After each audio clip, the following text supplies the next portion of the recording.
आपके channel Edwin math पे आपका स्वागत है। प्यारे बच्चे, हमने इस चैप्टर के क्वेश्चन नंबर 80 तक कर लिए हैं। अब हम आते हैं आगे क्वेश्चन नंबर 81 तक। जैसा आपने देखा होगा, तकरीबन हम सभी क्वेश्चंस को एडविन ट्रिक से एडविन अंदाज में चीज़ों को सोल्व कर रहे हैं, छोटा छोटा करके, बिल्कुल आसान लैंग्वेज में और बिल्कुल आसान तरीके से। अब जैसे कि एक क्वेश्चन है हमारे पास 81, ये देखिए इसमें क्या बताया। इसमें ये कहता है कि फॉर व्हाट वैल्यू ऑफ के के किस मान के लिए द लाइन, ये कोई लाइन है, the line will be tangent to the conic, जो लाइन होगी वो कोनिक पे टेंजेंट होगी के किस मान के लिए।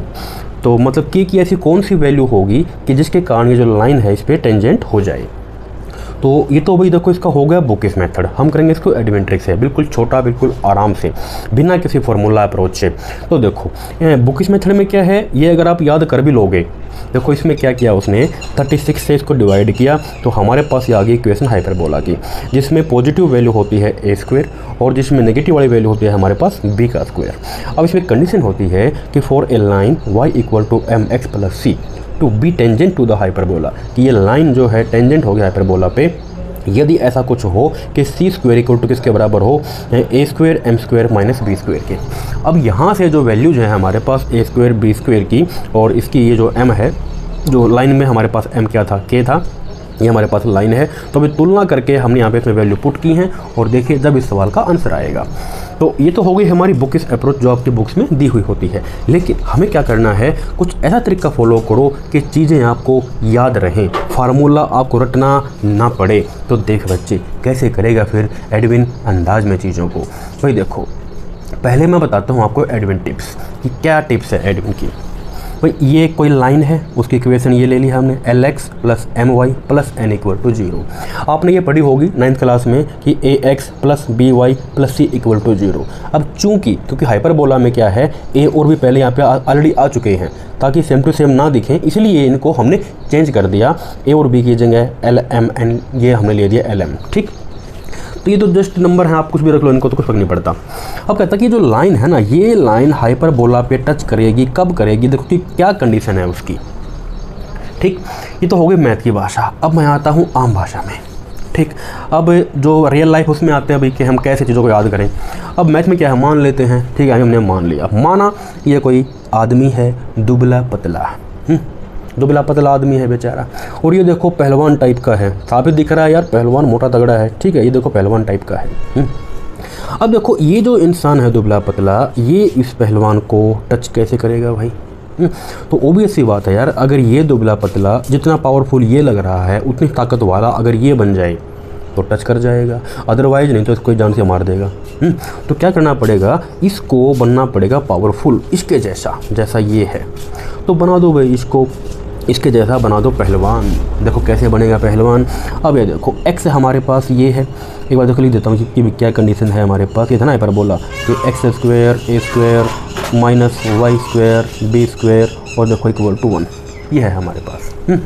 तो देखो एक्स के साथ क्या है, यहाँ पे एल है और यहाँ पे देखो एक्स का स्क्वायर है। तो इसने क्या किया, जो भी इसका आगे था उसको इसने बनाया पावरफुल, क्योंकि यहाँ पे इसका स्क्वायर है, एक्स का स्क्वायर है ना, तो ये भी बोला कि मैं भी इतना ही मोटा तगड़ा हो जाऊँगा। तो इसका स्क्वायर करके, क्योंकि देखो यहाँ पे चीज़ें देखो इसमें स्क्वायर के टर्म में है। ओबियसली यार ये देखो, अगर किसी इंसान का, किसी एक इंसान का अगर उठना बैठना हो तो ओबियसली उसको उसके जैसा बनना पड़ेगा भाई, तभी टच हो पाएगा, नहीं तो बात बनेगी नहीं। तो देखो इसका उठना बैठना यहाँ करना हमने इसके साथ, तो बस बना दो इसको ऐसा ही जैसा ये पहलवान टाइप का है। तो देखो यहाँ पे एक्स का स्क्वायर, तो इसका देखो आगे क्या है, यहाँ पे आगे एल है, तो जहाँ पे ये एक्स है ना, और देखो यहाँ पे एक्स है, जस्ट कर दो इसको, लाओ यहाँ पे, तो ये बन जाएगा एल का स्क्वायर। हो गया टच एक्स के साथ, क्योंकि एक्स वाला पार्ट एक्स के साथ टच कब होगा, जब उतना ही पावरफुल होगा। अच्छा, अब देखो वाई वाला पार्ट वाई वाले के साथ टच कब होगा, जब उतना ही पावरफुल होगा। यहाँ 2 है यहाँ, तो करो इसको भी बनाओ पावरफुल, एम का स्क्वायर यहाँ कर दो भाई। ठीक है, यहाँ बगल में क्या है, ये 1 है। ठीक, यहाँ बगल में क्या है, ये 1 है। तो अब देखो यहाँ पे, क्योंकि एक का स्क्वायर तो एक ही आता है ना, एक का स्क्वायर तो एक ही आएगा, तो ऐसे ही क्या होगा, इस n का भी स्क्वायर यहाँ पे चिपका डालो इंटू n का स्क्वायर। ठीक, अब देखो कि क्या कंडीशन है, इनके बीच में माइनस है, तो माइनस यहाँ बराबर है, तो बराबर बस ये आ गया हमारे पास condition of the tangency of hyperbola.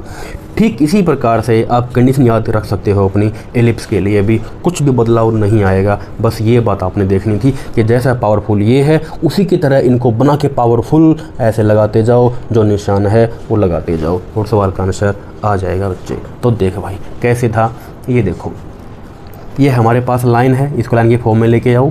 ये लाइन थी कि हमारे पास कि के एक्स इसको मैं यहाँ ले आया तो -1y + 2 = 0। ये लाइन टच करेगी इस कोनिक को। हाँ हमने क्या किया, इसको 36 से भाग कर दिया बोथ साइड, तो हमारे पास ये आ गई इक्वेशन x² / 9 और y² / 4 और ये = 1। अब देखो ये इसको टच करेगा, ऑब्वियसली टच कब करेगा, यहाँ पे x का स्क्वायर है तो बनाओ इसको पावरफुल, यहाँ पे हो जाएगा ये k का स्क्वायर, इसको बनाओ पावरफुल y के साथ तो क्या हो जाएगा यहाँ पे -1 का स्क्वायर। ठीक है, बस माइनस है तो यहाँ माइनस और ये इक्वल 1 का क्या आ जाएगा, यहाँ पे ये 2 है तो इस 2 का स्क्वायर। बस ये कंडीशन है इसके टेंजेंसी की भाई, हो जाएगा इसके साथ टच। बस नो फार्मूला अप्रोच, बस जैसा ये है वैसा बनाओ, लिखते जाओ, बात ख़त्म।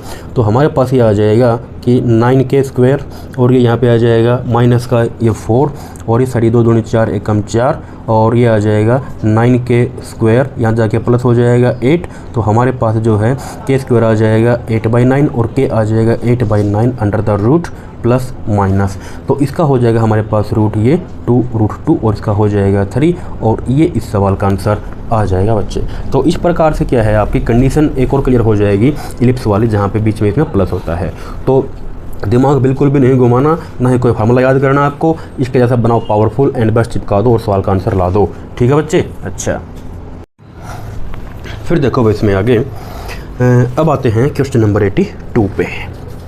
तो देखो बच्चा 82 में ये है भाई कि ये तो हो गया इसका बुकिस मेथड जो काफ़ी लंबा चलेगा। तो हमने क्या करना है, इसको भी जस्ट अपना बेसिक से जो अप्रोच है ना, देखो इसमें क्या है, ये है द लोकस होता है भाई पाथ या रास्ता।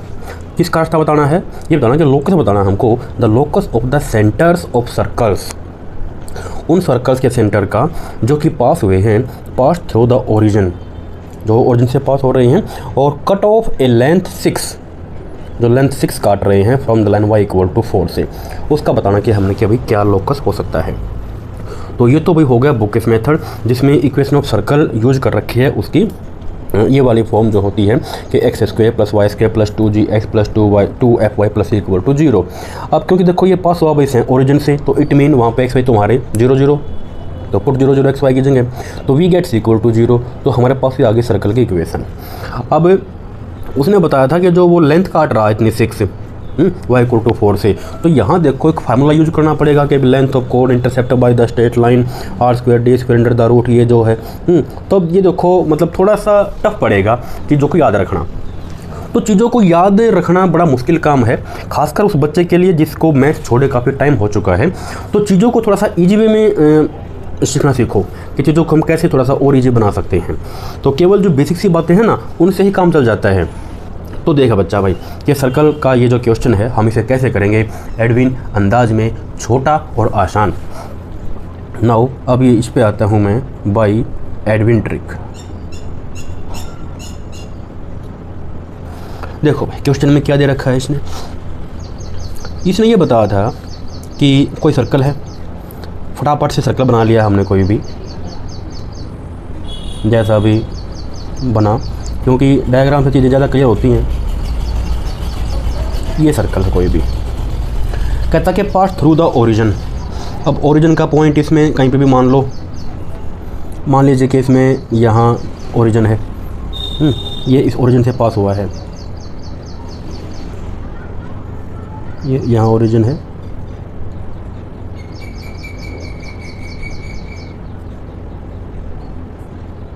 ओरिजिन से पास हुआ है।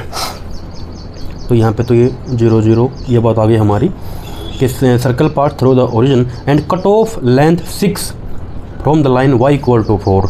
y = 4 जैसे कि y = 1 2 3 4 इस टाइप से।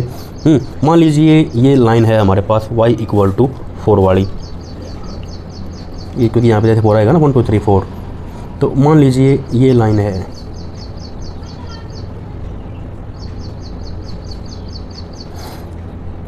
क्योंकि यहाँ पे 4 2 इस टाइप से आएगा ना, तो ये आ गया हमारे पास y इक्वल टू 4। अब वो ये बोला भाई कि जो लेंथ है ना इसकी लेंथ 6 है, ये जो y इक्वल टू 4 है। अच्छा, अगर सेंटर तो कहीं होगा इसका, मान ले यहाँ सेंटर है, यहाँ सेंटर है, तो सेंटर जैसे कि एच के लेते हैं, अगर आपने सर्कल पढ़ा हो तो उस चैप्टर में, तो ये तो हो गया भाई सेंटर। अब इस सेंटर से अगर मैं यहाँ एक ड्रा करूँ परपेंडिकुलर, तो देखो लाइन पूरी कितनी थी हमारे पास, ये लाइन पूरी थी 6 दे रखी है उसने, तो 3 तो यहाँ हो जाएगी और 3 यहाँ हो जाएगी, आधी आधी होंगी ना। ठीक, अगर ये है हमारे पास जो कोड काटी इसने 6 और ये परपेंडिकुलर में डाला था, तो आती वो बढ़ जाएगी 3 3 आधी आधी। ठीक, ये तो देखो हमने अभी क्वेश्चन पढ़ा और पढ़ के छाप लिया, जो मेन चीज़ समझ में आई हमको यहाँ तक की। सॉल्यूशन अब तक नहीं किया हमने कुछ भी। फिलहाल हमने क्या किया है, जो भी क्वेश्चन गिवन था कि अभी हमारे पास एक सर्कल है जो ओरिजिन से पास हुआ है, ठीक है, ओरिजिन से वो गुजर रहा है, और cut off A length 6 from the line. उसने जैसे y इक्वल टू 1 2 3 4, उसने जैसे एक लाइन y इक्वल टू 4 पे ऐसे उसने, और वो कितनी काटी है उसने 6 काटी, जैसे यहाँ उसने ये 6 लेंथ काटी है एक कोड, ये हो गया भाई। तो देखो यहाँ से क्या क्या नज़र आता है। एक तो हमको यहाँ से जो नज़र आता है, अगर मैं देखूँ कि यहाँ से यहाँ तक कितना डिस्टेंस है भाई, जो सर्कल की रेडियस है, ये क्या सर्कल की रेडियस है, रेडियस ही तो है। अब सर्कल की जो इक्वेशन है ना वो यहीं से बन जाती है, अप्लाई डिस्टेंस फार्मूला, ये से बन जाएगी वो। तो देखो भाई यहाँ से तो क्या आ जाएगा, बाय यूजिंग डिस्टेंस फार्मूला, ये आ जाएगा दूरी सूत्र से। क्या होता है वो दूरी सूत्र, यानी कि ये आ जाएगा हमारे पास कि यह है डिस्टेंस इनके बीच का 2 पॉइंटों का, तो r का स्क्वायर, दिस माइनस दिस तो h का स्क्वायर, फिर दिस माइनस यानी कि h माइनस 0 उसका होल स्क्वायर, फिर k माइनस 0 उसका होल स्क्वायर। ये तो हमारा कैसे आ गया, ये आ गया डिस्टेंस फार्मूले से हमने यूज करके। बिल्कुल बेसिक से बता रहा हूँ, ज़्यादा हाई फाई चीज़ आपको मैं सिखा ही नहीं रहा, बिल्कुल बेसिक से देखो क्वेश्चन नंबर कितना आसान हो जाते हैं। ये आ गया हमारे पास, ठीक। उसके बाद भाई इतना तो काम हो गया। अब ये देखो यहाँ से हमारे पास, इसको अगर मैं जोड़ दूँ कहीं पे भी, तो यहाँ जोड़ दिया, फिर यहाँ जोड़ दो, चलो यहाँ देख लेता हूँ, यहाँ ले लिया हमने। तो यहाँ देखो हमारे पास एक ट्रायंगल बन गई, यहाँ देखो हमारे पास एक ट्रायंगल नज़र आएगी आपको, ये देखो ये ट्रायंगल नज़र आई ना। तो अब देखो इस ट्रायंगल में राइट एंगल है ये, यहाँ तो 90 का कोण है। अब जहाँ भी हम 90 का एंगल देखते हैं, ऑलवेज दिमाग में सबसे पहले आनी चाहिए कि भाई यहाँ तो पाइथागोरस थ्योरम ही लगेगी, यहाँ तो इसमें पाइथागोरस थ्योरम ही लगेगी। अच्छा, तो अब देखो now by using Pythagoras theorem इस ट्रायंगल में, सब बेसिक सी बातें हैं। तो नाउ इन ट्रायंगल, ये जो रेड ट्रायंगल है हमारी, उसमें नाम नहीं लिख रहे हम, इतना टाइम होता है नाम लिखने का कि मेरे ट्रायंगल का नाम ये वो। हाँ, अगर आपका एग्जाम लिखने वाला है, जैसे कि मेंस एग्जाम जो होगा वो लिखने वाला होता है, तो वहाँ पे आपको सब चीज़ें लिखनी होती हैं कि वी नो ये पॉइंट ए बी सी है, ये 90 हमने यहाँ डाला, या हमने ये पॉइंट है, ये मतलब जितना भी आपको पता उसके बारे में सब लिखना होता है वहाँ। तो नाउ इन ट्रायंगल, तो देखो भाई रेडियस अगर ये आर है तो ये भी तो आर ही होगा, दिस इज आल्सो आर, क्योंकि दिस इज द रेडियस, यहाँ से अभी radius, this also radius, R तो सेम होगा हर जगह क्योंकि सेंटर था उसका सर्कल का, तो आर का स्क्वायर। अब ये डी पता नहीं भी कितना है, तो आर स्क्वायर हमारे पास क्या आ जाएगा, R square is equals to ये डी का स्क्वायर प्लस 3 का स्क्वायर। यहाँ लग गई हमारी, इसमें हमने यहाँ पे क्या लगा दी, हमने यहाँ पे लगा दी इसमें Pythagoras theorem, by Pythagoras theorem. वो क्या होती है पाइथागोरस थ्योरम, कि जो सबसे बड़ी भुजा होती है ना हाइपोटेन्यूज, उसका स्क्वायर क्या होता है, बेस का स्क्वायर प्लस परपेंडिकुलर के स्क्वायर के बराबर, सबसे बड़ी भुजा का जो वर्ग, बस ये लगा दिया हमने पे इसमें पाइथागोरस थ्योरम।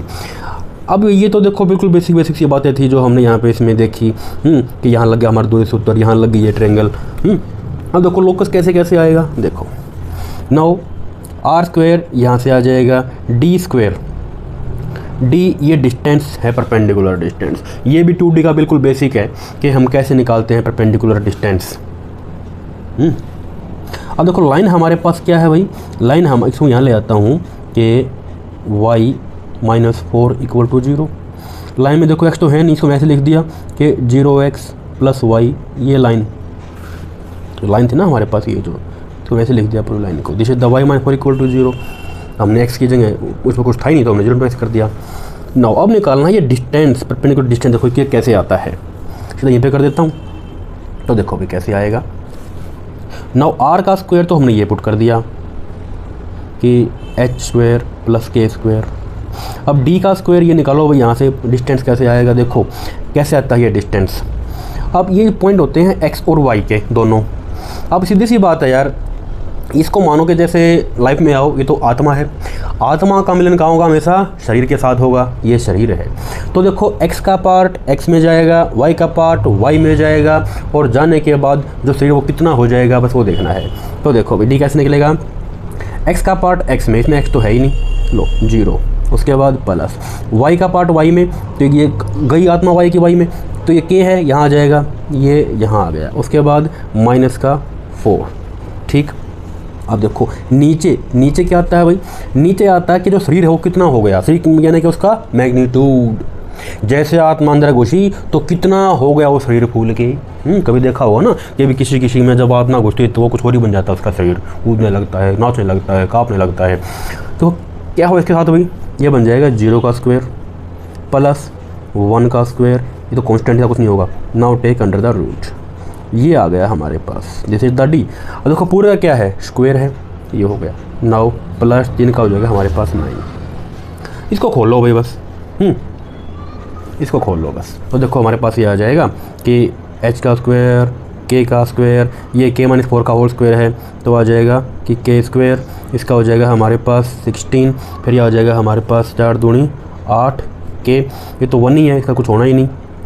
प्लस में यहाँ पे क्या है हमारे पास, ये 9 है।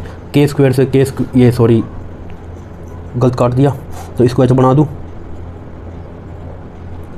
k स्क्वायर से जो हमारे पास ये k स्क्वायर कट जाएगा, तो हमारे पास अब ये बच गया कि h का स्क्वायर, और ये यहाँ के हो जाएगा प्लस का 8k, और 16 और 9 25, यहाँ के माइनस का हो जाएगा इक्वल टू 0। ये आ गया भाई। अब हमने निकालना था लोकस इस सेंटर का। Now to find the locus replace, now to find locus, बस आ चुका है सवाल का answer. Now to find locus हम क्या करेंगे, जो ये h और k पॉइंट है रिप्लेस कर देते हैं x y के साथ। ये देखिए हमको नज़र आ जाएगा लोकस, तो यहाँ आ जाएगा ये h की जगह तो x है, तो x का स्क्वायर प्लस 8k की जगह हमारे पास क्या है, इसमें y है, और ये -25 इक्वल टू 0। ये इस सवाल का आंसर है प्यारा बच्चा। ठीक है बच्चा, अच्छा तो भाई ये तो हो गया इसका सॉल्यूशन एडविन अंदाज में। केवल चीज़ें हमने यूज़ की यहाँ पे बेसिक सी। उसके बाद फिर देखो भाई अगला सवाल, क्वेश्चन नंबर 83। क्वेश्चन नंबर 83 में इसमें ये दिया हुआ है 83 में the image of the point, हमने इस पॉइंट की इमेज निकालनी है भाई। The image of the point 3 5 7 in the plane, इस प्लेन में मतलब इमेज क्या होगी। कहने का मतलब ये है कि जैसे एक प्लेन है, फिलहाल तो ये मैथ की भाषा देखो, बाद में हम आएंगे अपनी लाइफ की भाषा में, चीज़ों को काफ़ी आसान बनाएंगे। तो देखो भाई ये तो हो गया इसका बुक इस मेथड कि जैसे कोई प्लेन है, मतलब इस प्लेन में ये यहाँ कोई ऊपर पॉइंट है, तो इस पॉइंट से ठीक आगे जाके इसकी इमेज क्या बनेगी ये देखना है।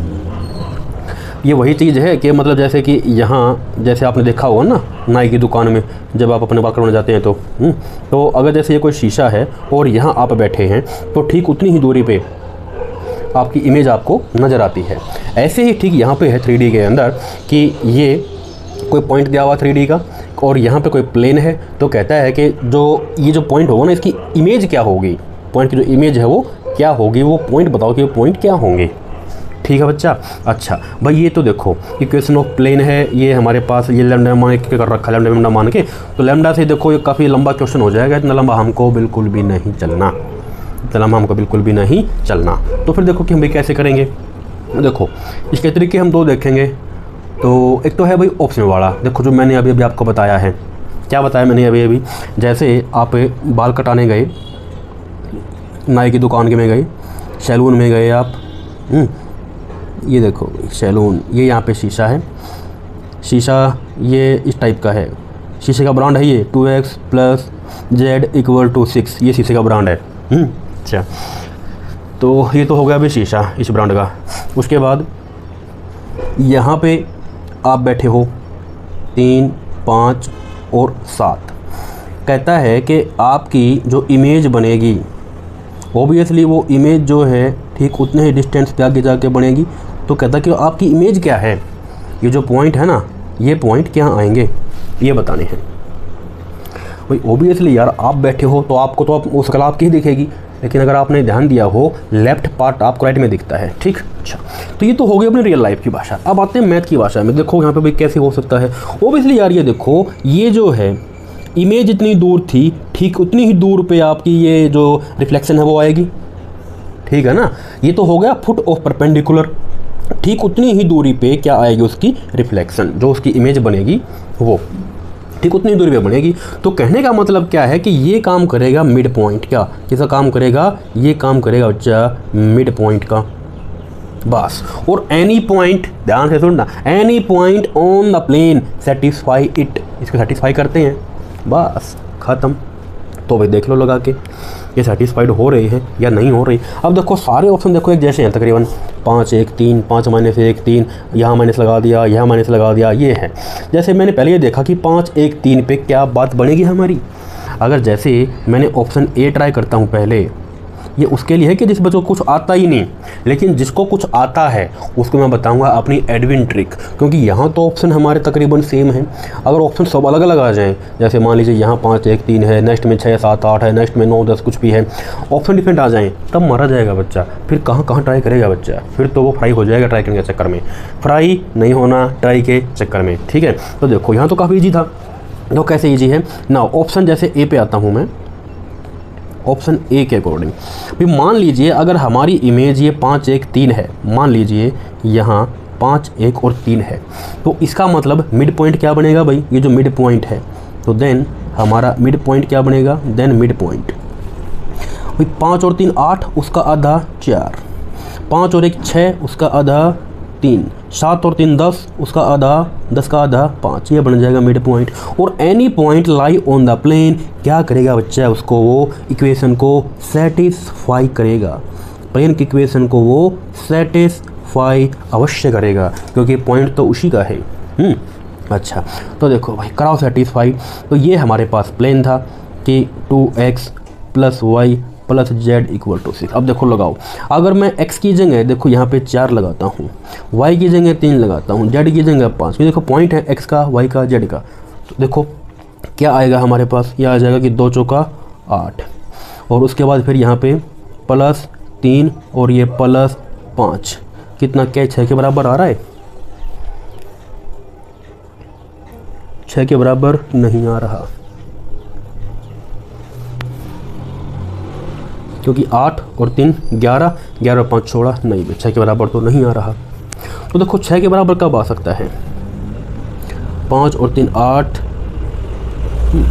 अब देखो यहाँ से उसने दिया था कि भाई पॉइंटों में ही कुछ न कुछ करके देखो, यहाँ तो हमारा इक्वल आ नहीं रहा।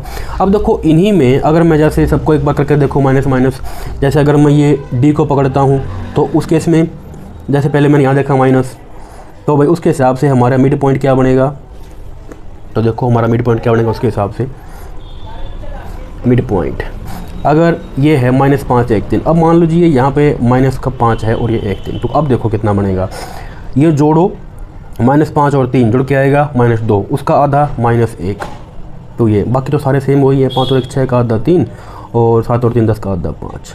अब देखना क्या इसको सेटिस्फाइड कर रहे हैं ये प्लेन की इक्वेशन को, क्या 6 आ रहा है। तो देखो यहाँ -1 y 3 और z 5, 2 एकम 2 और ये 3 और ये 5 8 में 2 गया 6, लो यहाँ तो बराबर आ रही है। तो इसका मीनिंग क्या होगा कि इस सवाल का ऑप्शन नंबर डी होगा। ये तो मिल गया आपको। अब जैसे कि मान लीजिए मैं बी ट्राई करता हूँ, ये आपको सिखाने के लिए है। अब देखो बी में क्या था उसमें अब की बार यहाँ माइनस है, उसमें की बार क्या है यहाँ माइनस है। तो देखो भाई अब हमारे पॉइंट क्या आ जाएगा, तो देन इसका आ जाएगा मिड पॉइंट। अब की बार ये प्लस का था ना उसमें ऑप्शन बी में, तो अब की बार ये 5 3 8 का आधा हो जाएगा 4, तो की बार ये माइनस है, तो 5 में से एक गया 4, 4 का आधा 2 और 10 इसका आधा हो जाएगा 5। अब इसको देखो आप सेटिस्फाई करा के कि हो रहा या नहीं हो रहा। ये हमारे पास प्लेन था 2x + y + z = 6, x हमारे पास 4, 2 और 5, देखो 2 चौका 8 और ये 2 फिर 5, अरे भाई ये भी 6 के बराबर नहीं आएगा, ये भी नहीं आया, यहाँ अर्थ बराबर। तो ठीक है, तो उसी में क्या है, हमने जैसे यहाँ तो काम चल जाएगा हमारा प्लस माइनस करके। तो देखो एक ये तरीका था कि हम अगर ऑप्शन से कि हम कैसे कर सकते हैं क्वेश्चन को। अब देखो जिस बच्चे को कुछ नहीं आता वो ऐसे भी अपना ऑप्शन से ट्राई कर सकता है और वो बच्चा क्वालिफाई हो सकता है। उसके बाद फिर देखिए भाई, अब मैं आता हूँ एडविन ट्रिक पे कि एडविन ट्रिक से क्वेश्चंस को कैसे हम इतना जल्दी हल कर सकते हैं। तो देखो भाई कि कैसे करेंगे। ये बताया था कि हमारे पास एक ये प्लेन है,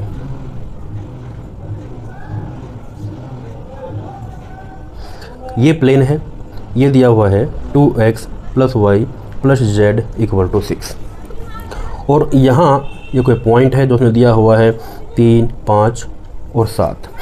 अब देखो इसकी इमेज ठीक इतनी ही दूरी पे आगे जाके, ठीक उतनी ही दूरी पे आगे जाके यहाँ आ जाएगा भाई। अगर पॉइंट x का है तो ये है एक्चुअली क्या है, इसकी मिरर इमेज है। तो यहाँ पे xm, ym, zm, जिन्हें बता के मिरर इमेज, वही नाई के पास गए, सैलून में बाल कटाने गए तो हमारी मिरर इमेज के जो पॉइंट हैं वो बताने हैं कि इस ब्रांड का जो शीशा है ये है शीशे का ब्रांड है, कि इसमें भाई कैसी हमारी इमेज दिखेगी। ठीक, अच्छा तो ये है भाई।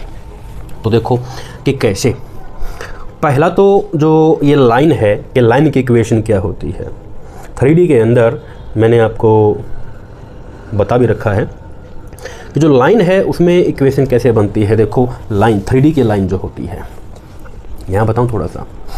अब देखो 2D में तो क्या होता है, लाइन बनाने के लिए जब लाइन बनाते हैं तो स्लोप लेंगे 2 तरीक़ों से और इक्वल टू स्लोप दिखा देंगे तो हमारे पास लाइन बन जाती है। अब देखो 3D के अंदर क्या करते हैं, ये सब शॉर्टकट ही हैं, मतलब कॉन्सेप्ट हैं और ना कोई फार्मूले जो कि आपको याद रखने पड़े बेकार से फार्मूले, ऐसा कुछ नहीं है। अब देखो कि अभी जो 3D में लाइन कैसे बनेगी, लाइन की हिंदी होती है बच्चा रेखा। अच्छा रेखा। अब देखो भी रेखा यहाँ तो रेखा थोड़ी झुक के चलती है, स्लोप देखते हैं। यहाँ पे जो रेखा है ना वो बिंदी लगा के चलती है। रेखा कैसे चलेगी, अब देखो मान लो कि ये रेखा है, ये रेखा है, ये मान ली रेखा है। हालांकि रेखा तो ऐसी होती है, ये ऐसी ये होती है रेखा, हमने ये मान लेते हैं। मैथ में क्या जाता है, किसके बाप का क्या जाता है मैथ में, मान लो। अब ये देखो ये रेखा, इसको चाहिए बिंदी, ये लग गई बिंदी माथे में, तो किस दिशा में चली। अब रेखा जो है बिंदी लगा के किस दिशा में चली, अब चलेगी तो पाँवों से चलेगी, तो कैसे, वो पाँवों से, किस दिशा में जाएगी। तो ध्यान रखना प्यारे बच्चे, अगर हमें 3D के अंदर निकालनी लाइन की इक्वेशन तो हमें उस लाइन का अगर एक बिंदु पता और उसकी दिशा पता तो हम उसकी इक्वेशन निकाल सकते हैं। अच्छा निकाल सकते हैं उसकी इक्वेशन। तो भाई देखो कि कैसे निकालेंगे, अगर एक बिंदु पता उसकी दिशा पता तो लाइन की इक्वेशन आ जाएगी। देखो बिंदु कहाँ होता है, माथे में ऊपर, दिशा आएगी नीचे। तो देखो कैसे आएगी, इस रेखा के माथे पे बिंदी और दिशा, देखो ऑब्वियसली यार बिंदी लगा ली, साग श्रृंगार किया, 16 श्रृंगार किए, फिर चल पड़ी, क्योंकि जब तक न पड़े साजन की नज़र श्रृंगार अधूरा रहता है। तो किस दिशा में चली, हमें क्या चाहिए, बिंदु और दिशा, यानी कि पॉइंट और डायरेक्शन।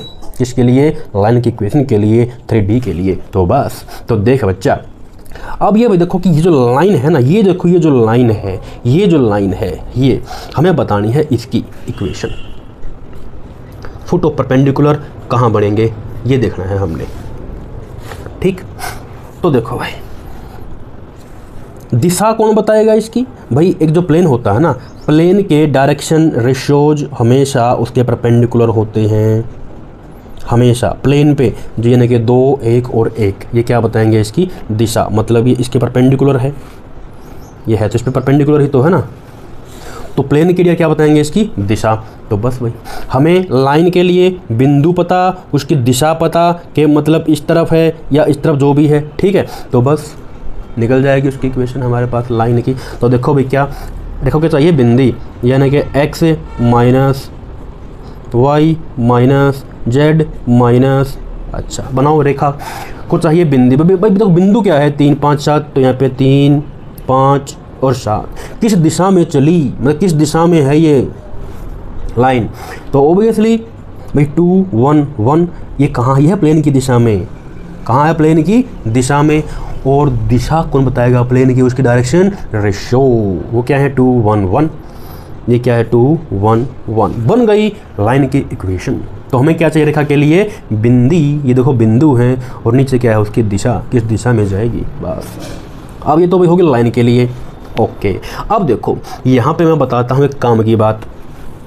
भाई देखो अगर हमें निकालना पड़े फुट ऑफ परपेंडिकुलर, ये पॉइंट ध्यान से सुनना, अगर निकालना पड़े हमें केवल ये पॉइंट, ठीक है, तो फिर तो कोई दिक्कत नहीं। अब हमें क्या निकालना है, इसका डबल, इसका डबल डिस्टेंस, तो यहाँ पे 2 आ जाएगा, तो यहाँ पे 2 आ जाएगा। तो उससे पहले एक बार ये देखो, ये जो पॉइंट है ना, ये जो पॉइंट है इसका कितना डिस्टेंस है, धीरे धीरे हम जाएंगे, यहाँ तक आगे जाएंगे हमको। भाई इस पॉइंट का पहले यहाँ देखो कि कितना डिस्टेंस है, वो कैसे निकलता है, फिर हम हो जाएंगे और आगे तक। तो देखो आत्मा का शरीर से मिलन कराओ। अब देखो ये आत्मा है और ये देखो शरीर है, ऐसा शरीर है, एक्स की आत्मा एक्स में, वाई की आत्मा वाई में, और जेड की आत्मा का मिलन जेड में कराओ, ठीक है बच्चा। अच्छा तो इसको इधर लेके आओ, तो कराओ, मिलन कराओ। तो एक्स की जगह यह आ जाएगा, देखो सीधा कर दूँ, यानी कि 2, यहाँ पे टेका हमने 3, तो 2 3 6, उसके बाद ये 5, उसके बाद ये 7, 6 को यहाँ ले आया तो ये माइनस का 6, उसके बाद फिर नीचे, नीचे देखो क्या होता है, नीचे आता है शरीर।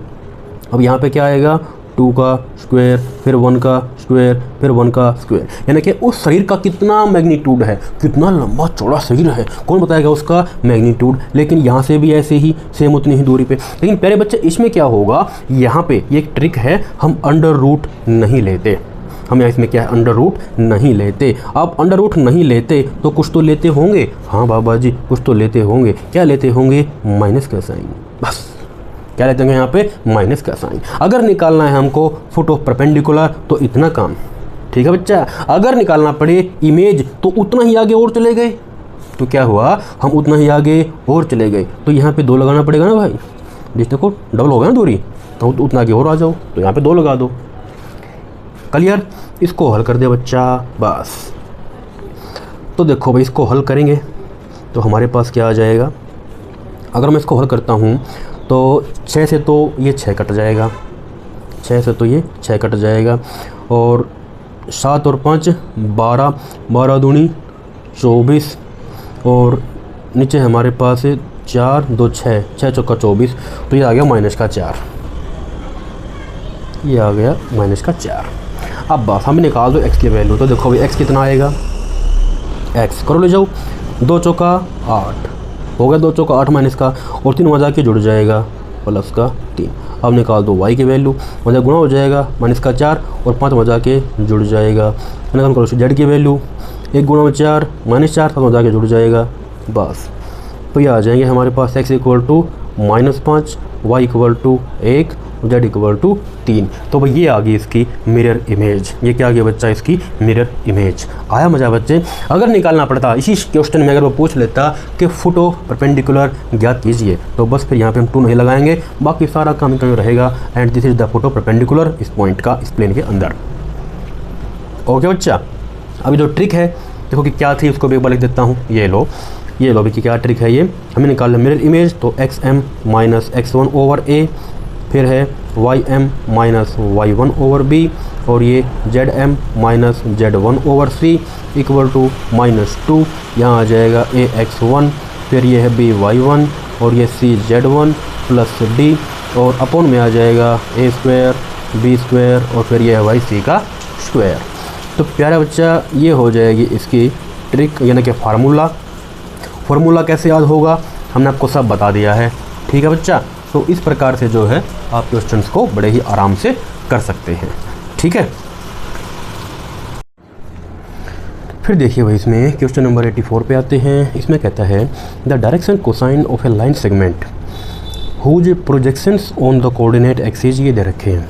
देखो भाई एक तो होती है फार्मूला अप्रोच, ये तो देखो क्या होती है फार्मूला अप्रोच, कि यदि हमें किसी लाइन के डी आर्स दिए हुए हैं, जैसे कि डी आर्स हमारे पास से इस टाइप से हों, चलो नीचे यहीं लिख देता हूँ।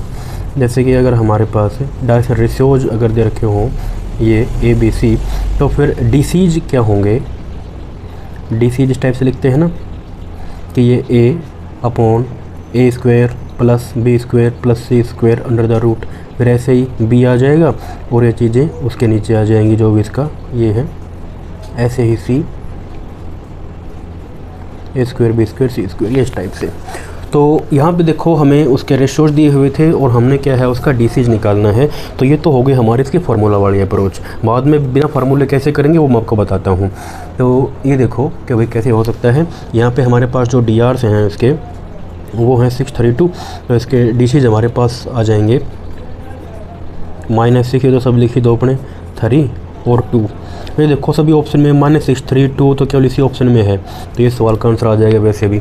तो हमें यहाँ पे देखो इसमें कुछ करना ही नहीं पड़ा है ना। तो फिर देखो आगे, अब देखो इसका स्क्वायर कर दो भाई, ये ए का स्क्वायर प्लस बी का स्क्वायर प्लस सी का स्क्वायर और अंडर द रूट, कितना आ जाएगा हमारे पास ये 49, उसका हो जाएगा 7, यहाँ भी 7 और यहाँ भी 7, तो जो है ये इस सवाल का आंसर हो जाएगा। तो ये तो है भाई देखो वो वाली अप्रोच जिसमें फार्मूला आपको रटना है। अब देखो कि जो चीज़ें हैं वो कैसे संपन्न हुई हैं एक बार देख लेते हैं उनको एक बार। कहता है जो डीसीज है ना, एक लाइन सेगमेंट है कोई भी 3D का है, तो ये लीजिए 3D बना लेता हूँ मैं एक बार। ये हमारे पास 3D सिस्टम हमने बना दिया। इस सिस्टम में जैसे कि यहाँ पे x y और ये z हो गया। अब देखो ये कहता है कि -6, तो इसका मतलब x तो भाई फिर इस तरफ कहीं होगा। मान लीजिए यहाँ -6 है, x कितना -6 पे, और फिर y का 3 तक गया है, y इस साइड है तो 3 तक गया है 3, और फिर z पे 2 गया है, फिर 2 ये ऊपर z तक गया है, इस टाइप से हो गया ये। मान लीजिए कि यहाँ आ गया हमारे पास पॉइंट भाई, x पे तो कितना है -6 है, क्योंकि इस तरफ क्या होगा ये माइनस के पॉइंट आएंगे, और इसमें इस तरफ कौन से पॉइंट आएंगे नेगेटिव y वाले, और इसमें इस तरफ कौन से पॉइंट आएंगे नेगेटिव z, जो भी होंगे माइनस वाले पॉइंट। तो अब यहाँ देखो इसने ये कहता था कि x पे तो the direction cosine of line segment, वो लाइन सेगमेंट है। अब ये देखो ये लाइन सेगमेंट था भाई, ये यहाँ से यहाँ तक का ये लाइन सेगमेंट है, whose projection on the coordinate axis -6। मतलब इस सेगमेंट की जो प्रोजेक्शन है, यानी कि इसकी जो छाया पड़ी, ये 3D वाला सिस्टम है। 3D में जैसे होता है ना दीवार में कोने में x y और z होते हैं, ऐसे यहाँ पे है कि दीवार के उस कोने में से, जैसे कोई कमरा है, कमरे के जो वो होता है कॉर्नर पॉइंट, उसमें से ये कोई मान लीजिए लाठी है, कहता है कि उसकी जो छाया पड़ी है, कहता है कि जो कोऑर्डिनेट एक्सिस हैं x पे तो -6 इस x वाली पे, और 3y तक, मतलब ये जो x तक आया है ना ये -6 तक, यहाँ -6 था, और y पे 3 तक आया था, ये 3 तक आया है, और z पे जो है 2 तक छाया पड़ी है उसकी, 2 तक छाया पड़ी है उसकी। तो अब बताने के भाई इसके क्या होंगे डायरेक्शन कोसाइंस। तो देखो कितना सिंपल है बताना डायरेक्शन कोसाइन। हमने क्या बताना है, यानी कि इस प्लेन के ये देखो जो एंगल है विद, इसने कितने एंगल बनाया है विद x एक्सिस। अब भाई x तो हमारे पास ये है, इसका जो एंगल है विद x एक्सिस उस साइड जा रहा है ना ये तो। अब यार ये 3D का है, अब इसको कैसे छाप के दिखाऊँ मैं। जैसे ये मान लीजिए ये x एक्सिस वाला एंगल अल्फ़ा, इसने जो एंगल बनाया है y के साथ, इसका एंगल बीटा, और इसका एंगल जो z के साथ हो जाएगा विद z एक्सिस, वो मान लीजिए गामा। ये है एंगल। कहता है कि इसके हमने निकालने हैं कोसाइंस, यानी कि ये जो आया ना कि cos alpha, cos beta, cos gamma, ये निकालने हैं भाई हमने। तो वही निकालने हैं। तो देखो भाई कोस क्या होता है, हमने यहाँ पे निकालने हैं कोस अल्फ़ा, कोस बीटा और कोस गामा। डायरेक्शन जो, यानी कि जो इस डायरेक्शन में गया उसका कोस निकालना था हमने, यानी कि एंगल विद x एक्सिस। अब यहाँ देखो x एक्सिस के साथ ही भी x ही चल रही है ना, तो देखो कि एंगल क्या बनेगा भाई, एंगल तो होता है कि आधार बटे कर्ण। कोस क्या होगा, कोस क्या होता है कि आधार बटे कर्ण। अब देखो आधार तो कितना है इसका, ये -6 है। अब ये कर्ण कितना है, यानी इसकी जो लेंथ है वो कितनी लेंथ है। अब लेंथ कैसे आएगी भाई, लेंथ दिखाते हैं हम मैग्नीट्यूड से। तो इसका कितना मैग्नीट्यूड है, वो हो जाएगा ये 6 का स्क्वायर प्लस 9 का, यह है -6 का स्क्वायर, 9 का ये इसका 3 का स्क्वायर और 2 का स्क्वायर, फिर पूरे का अंडर द रूट। तो ये लेंथ आ जाएगी हमारे पास ये 36 और 3 3 9 और 4 49, उसका जाएगा हमारे पास 7 आ गई इसकी लेंथ। अब बस वही है कोस के लिए, जैसे कोस ऑफ एल्फ़ा, ये जो एंगल है ना एल्फ़ा, एक्चुअली में ये 3D का फिगर है, ये ऐसे है, ये इस साइड मतलब, तो कितना एंगल है विद एक्स एक्सिस, तो वही है कि आधार बटे कर्ण, तो आधार ये हो गया, कर्ण ये है हमारे पास, बेस अपॉन हाइपोटेन्यूज, ऐसे आ जाएगा कोस बीटा के लिए। ये इसका जो यहाँ पे पड़ेगा, तो आधार कितना है इसका 3 है, इसका कितना आधार था हमारे पास 6 था ना, आधार बटे कर्ण हमारे पास ये 7 है, ऐसे आ जाएगा इसका कोस गामा का। कोस गामा में कितना उसका आधार 2 है, और जो लेंथ है कितनी उसकी कर्ण की हाइपोटेन्यूज की वो हमारे पास 7 आई है। तो ये है, ये एक्चुअली इस टाइप से बनता है जो भी इसका ये फार्मूला वाली अप्रोच है, और ये इसकी जो कॉन्सेप्ट है कि भाई ये कैसे आया है, ये इस टाइप से जो आप कर सकते हो। लेकिन जो आपका समय है वो समय इसी से बचेगा फार्मूला वाली अप्रोच से, क्योंकि आप इसको जनरली करते आए हो। ठीक है, तो उसके बाद फिर देखिए इसमें मैं आता हूँ क्वेश्चन नंबर 85 पे। इसमें ये बोला कि इफ़ द लाइन, एक तो भाई देखो हमारे पास ये लाइन है, एक हमारे पास ये लाइन है, कहता है कि the line are coplanar the value of a क्या होगी। तो हमने बताना कि भाई लाइन कोप्लेनर हैं, देखो कैसे है ये, क्या सिस्टम है इसका कंडीशन, जैसे कि एक ये प्लेन है, ये प्लेन है कोई भी, मतलब इसी प्लेन में, सेम प्लेन में, एक तो मान लीजिए ये लाइन है, और इसी प्लेन में मान लीजिए एक ये लाइन है, कहीं भी लाइनें हैं मतलब एक ही प्लेन में हैं, तो दो लाइनें कोप्लेन, मतलब एक ही प्लेन में होना दो लाइनों का क्या हो जाएंगी वे कोप्लेनर। अब ये कहता है कि दो लाइनें ये एक ही प्लेन में होंगी, दो लाइनें ये एक ही प्लेन में होंगी, तो उसका जो है एक ही वैल्यू क्या होगी कि लाइनें एक ही प्लेन में आ जाएं, इसी उसमें आ जाएं। तो ये देखो एक तो हमारे पास ये लाइन है, एक हमारे पास ये लाइन है। ऑब्वियसली देखो इसमें तीन चीज़ें हैं, एक्स वाई और जेड है, तो ये क्वेश्चन है 3D का। तो 3D मैंने बताया था लाइन में क्या होता है, ऊपर बिंदी और नीचे उसकी दिशा होती है, ऐसा ही होता है ना कुछ। तो बस प्यारा बच्चा वैसी कंडीशन होती है। देखो कि क्या कंडीशन है, condition for the coplanarity, condition of coplanarity. तो ये देखो भाई डिटर्मिनेंट कैसे, देखो ऊपर तो क्या आएगा बिंदु यानी कि पॉइंट्स, क्योंकि दो थे तो दो का एक बनाना पड़ेगा हमने, तो डिफरेंस ऑफ द पॉइंट्स कर लो, डिफरेंस ऑफ पॉइंट्स। अब एक पॉइंट यहाँ होता है, एक पॉइंट यहाँ होता है, ये पॉइंट किसके होते हैं एक्स के, यानी कि X minus x1 Y minus y1 Z minus z1। ऐसे यहाँ X minus x2 Y minus y2 Z minus z2, ये लाइन पहली ये लाइन दूसरी, तो घटा लो। तो जैसे ये तो आगे भी पॉइंट के x2 minus x1 y2 minus y1 z2 minus z1, ये मैं बस लिख रहा हूँ आपको ये सिखाने के लिए, आप लिखेंगे एग्जाम के अंदर। तो देखो फिर आगे इसमें बनाएंगे दिशा, दिशा पहले वाला की लिख दो a1 b1 c1, नेक्स्ट की दिशा आ जाएगी a2 b2 c2, ये हो गई डायरेक्शंस। बस 3D के अंदर है ही क्या, ये दो ही चीज़ें हैं भाई, लाइन है, रेखा को क्या चाहिए बिंदु और उसकी दिशा। तो भाई हमेशा जो रेखा है मैंने आपको बताया था, माथे में बिंदी लगाई किस दिशा में चली, तो बिंदी हमेशा ऊपर, दिशा हमेशा नीचे आएगी क्योंकि किस दिशा में चली। तो बस ऐसे ही यहाँ चलना है हमको। तो प्यारा बच्चा ये तो हो गई अपनी एडविन अप्रोच कि हमको कैसे कैसे चलना है, रट्टा बट्टा के जैसे भी अपनी चीज़ों को कैसे हमको समझना है। अब और डायरेक्ट इसके क्वेश्चन पे देखो कि हम कैसे करेंगे क्वेश्चन को डायरेक्टली, क्योंकि ये देखो हमें कैसे कंडीशन ऑफ कोप्लेनरिटी, देखो सीधा हो जाएगा भाई। ऊपर क्या आएगा पॉइंट का डिफरेंस, तो दो में से एक गया एक, ऊपर क्या आएगा पॉइंट का डिफरेंस, 3 में से 2 गया एक, और 4 में से 3 गया एक। ऑलवेज देखो पॉइंट कैसे आएगा, ये जो माइनस साइन है ना, ये यार नहीं देखना आपने, पॉइंट होता है कि x माइनस x1, तो x1 is the only point, sign नहीं देखना। मान ली यहाँ होता x प्लस 2, तब इसमें जो पॉइंट हमारा क्या होता, तब वो होता, अगर मान ली ये कुछ ऐसा होता है यहाँ पे क्वेश्चन में, तो हम क्या करते x माइनस -2, तब मेरा पॉइंट इसमें ये होता -2।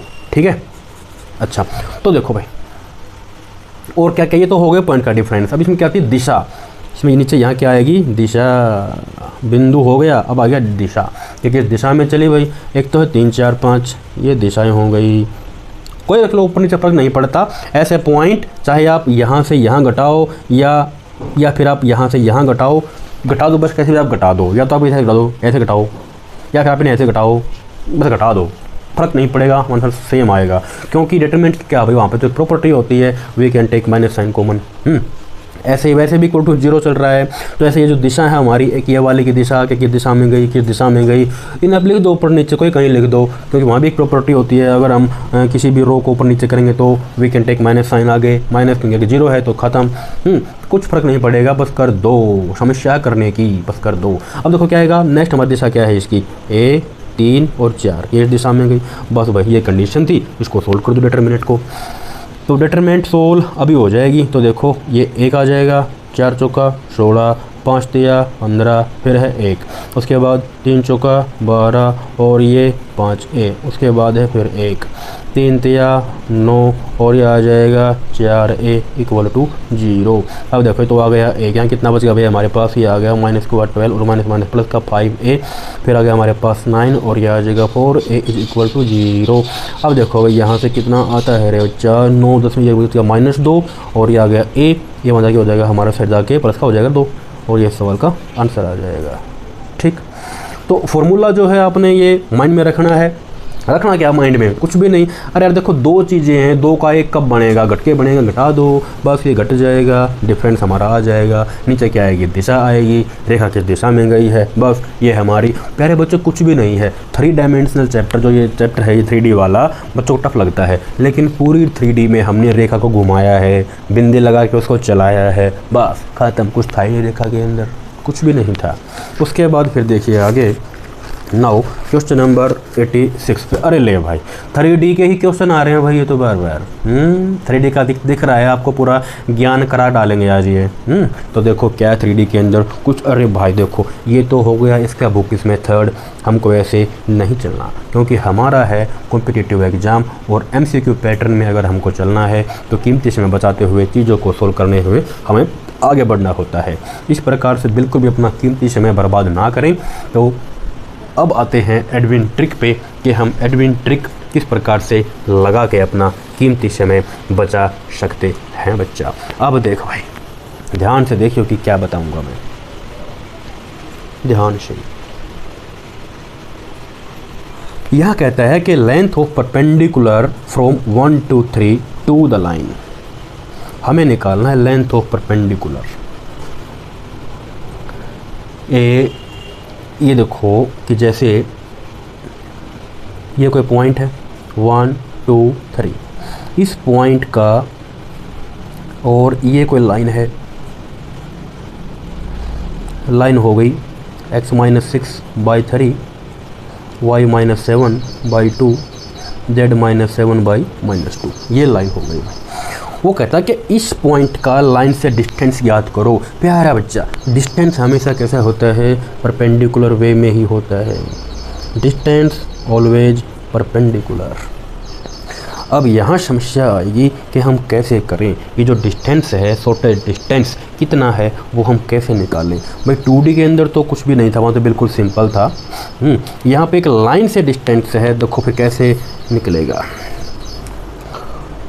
वहाँ प्लेन से था एक पॉइंट का, इसमें देखो 3 चीज़ें होती हैं, लाइन, ये पॉइंट, लाइन और प्लेन, बस यही घूमते हैं, पॉइंट, लाइन और प्लेन। कभी पूछेगा डिस्टेंस 2 पॉइंट के बीच में, कभी पूछेगा डिस्टेंस 2 लाइनों के बीच में, कभी से पूछेगा 2 प्लेन्स के बीच में, distance between point and line, distance between line and plane, distance between point and plane. इस टाइप से कुछ भी पूछ लेगा, कुछ भी।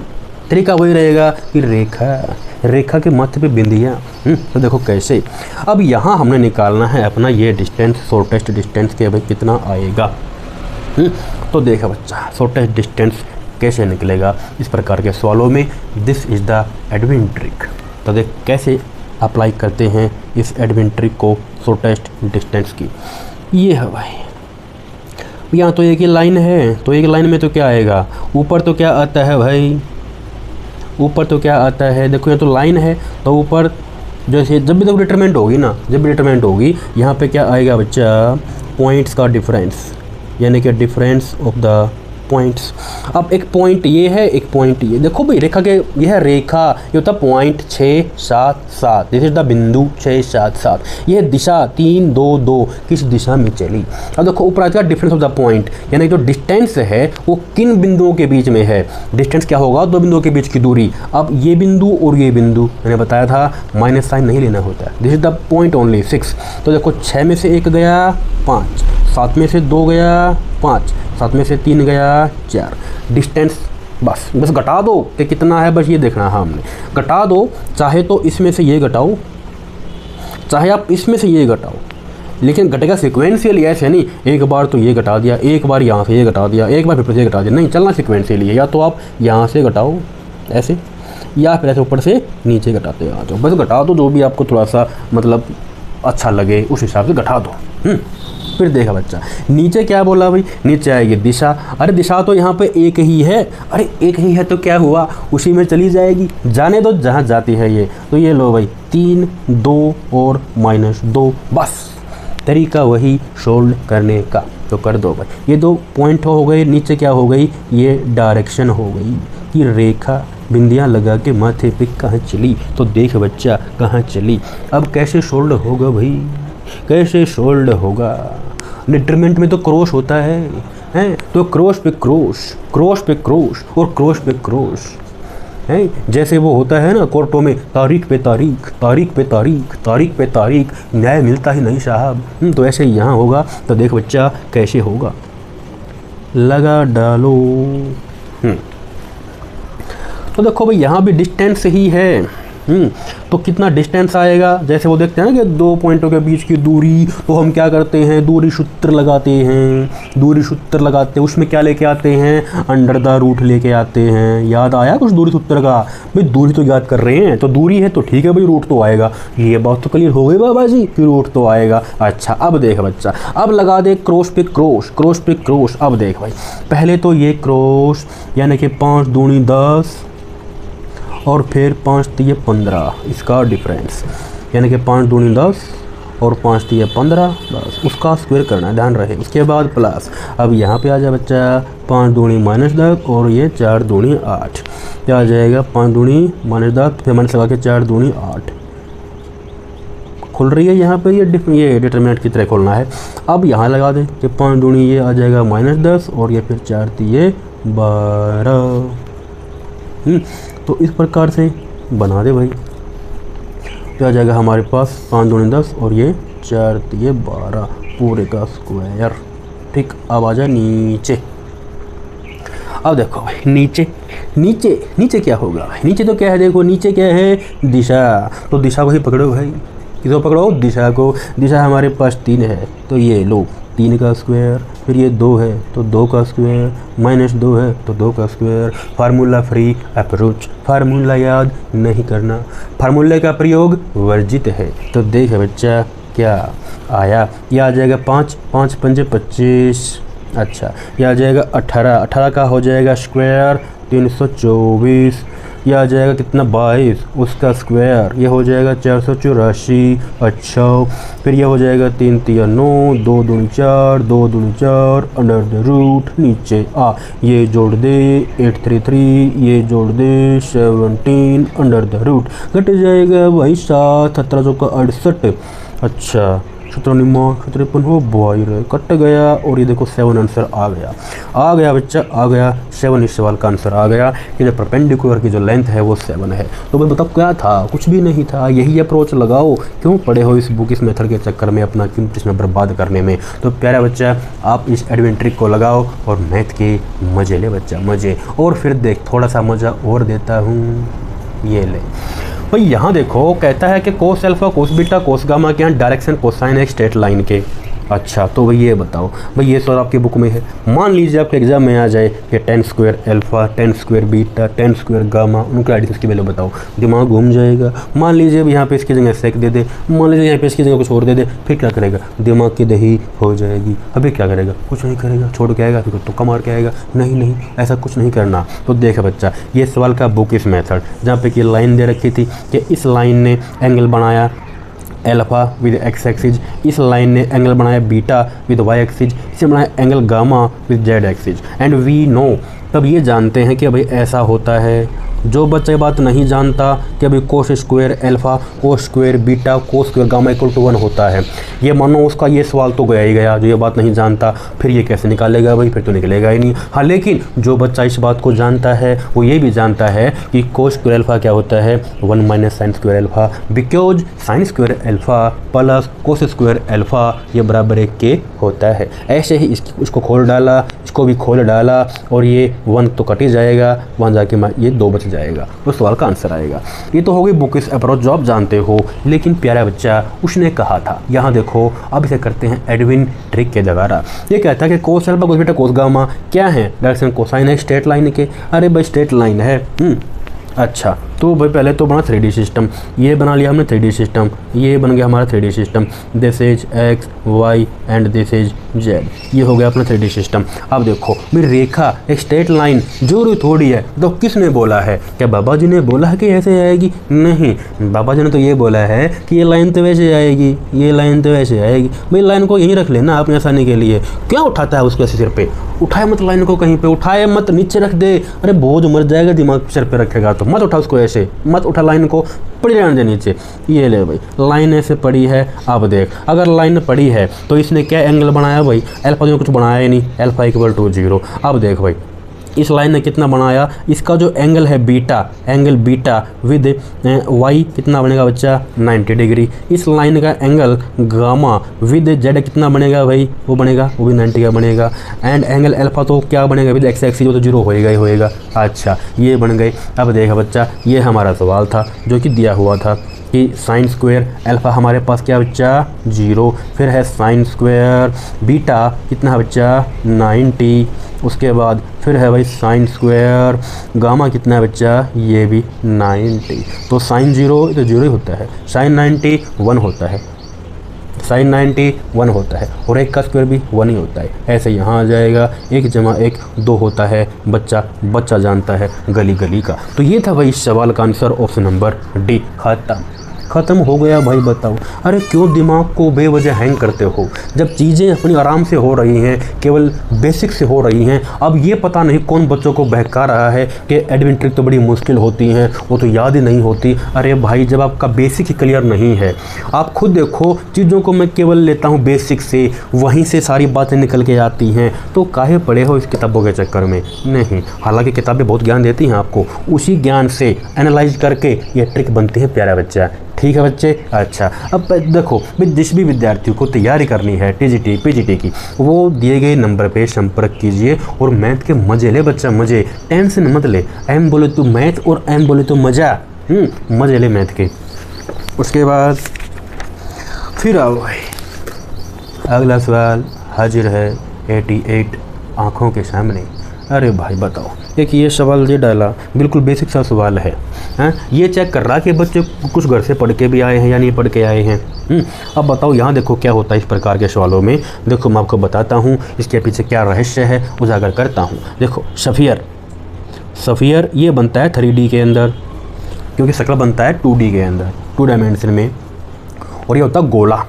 अब देखो कि इक्वेशन क्या होती है गोले की, जो पढ़ रहे किताबों में, X square Y square plus Z का स्क्वायर प्लस उसके बाद 2ux 2vy प्लस 2wz, ये हो गई। उसके बाद प्लस d इक्वल टू 0।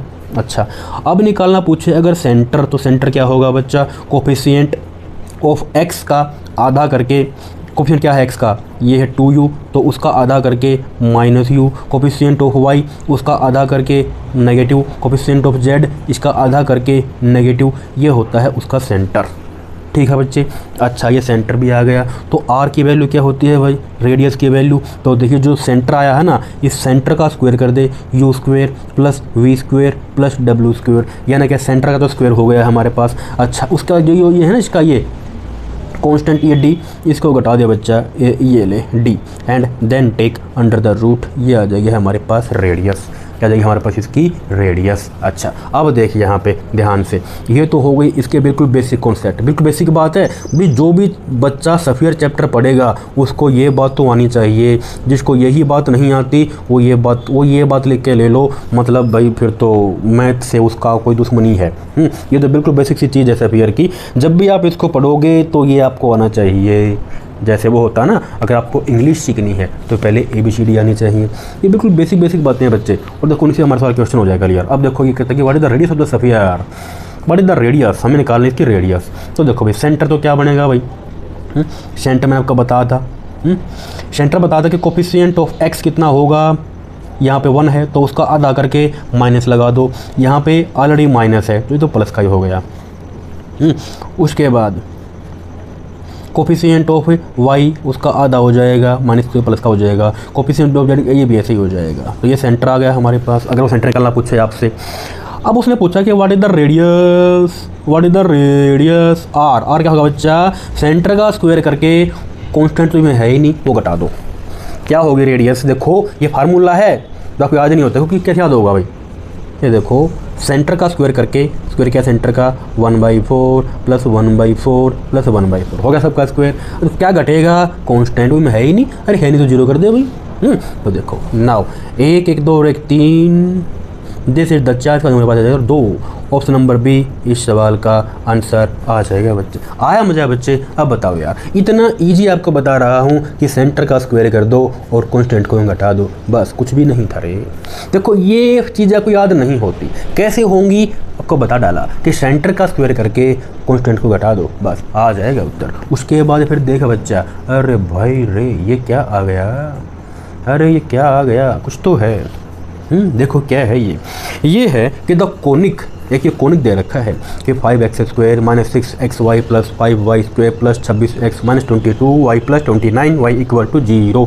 ये क्या रिप्रेजेंट करेगा ये बच्चा, सर्कल, पैराबोला, हाइपरबोला या इलिप्स, ये क्या दिखाएगा। अच्छा तो एक बार ये क्या दिखाएगा, इतना कुछ जानने से पहले एक बार जो बेसिक सी चीज़ें हैं उसको जान लेते हैं भाई कि ये क्या दिखाएगा, हैं क्या होनी चाहिए। तो देखो तो जो बेसिक सी बातें हैं एक बार उन पे आ जाते हैं। पहले हाँ जगह तो काफ़ी है, चलो ये लिख देता हूँ। भाई ये हो गई हमारे पास जनरल इक्वेशन सेकेंड डिग्री की, जैसे कि यह आ जाएगा कि ax square 2hxy plus by square plus 2gx plus 2fy plus c equal to 0। ध्यान से देखना, हमेशा 2gx होगा 2fy होगा प्लस c, कभी ऐसा मत करना कि 2fx और 2gy, no, this the standard, यही चलेगा जनरल इक्वेशन में। अब देखो भाई कि डेल्टा निकालते हैं हम, एक डेल्टा कैसे निकालते हैं बच्चा, डिस्क्रिमिनेंट की वैल्यू डेल्टा।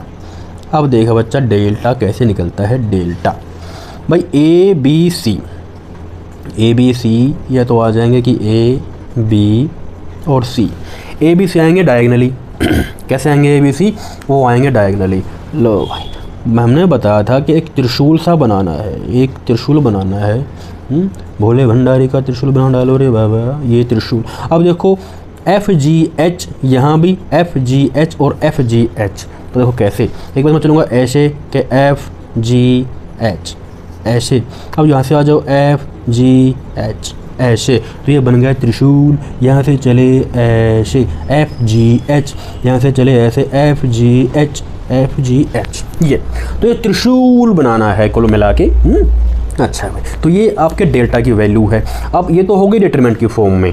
डिटरमिनेंट की फॉर्म जिसको नहीं आती तो ये फार्मूला फॉर्म कर लो भाई, इसको खोल के बनती है वो वाली भी। ये देखो बड़ी ईजी है, ABC प्लस, देखो ABC एक बार, FGH 2 बार, 2FGH, ये तो हो गई। अब देखो घटा डालो, क्या, minus AF square BG square CH square, ये घट गए।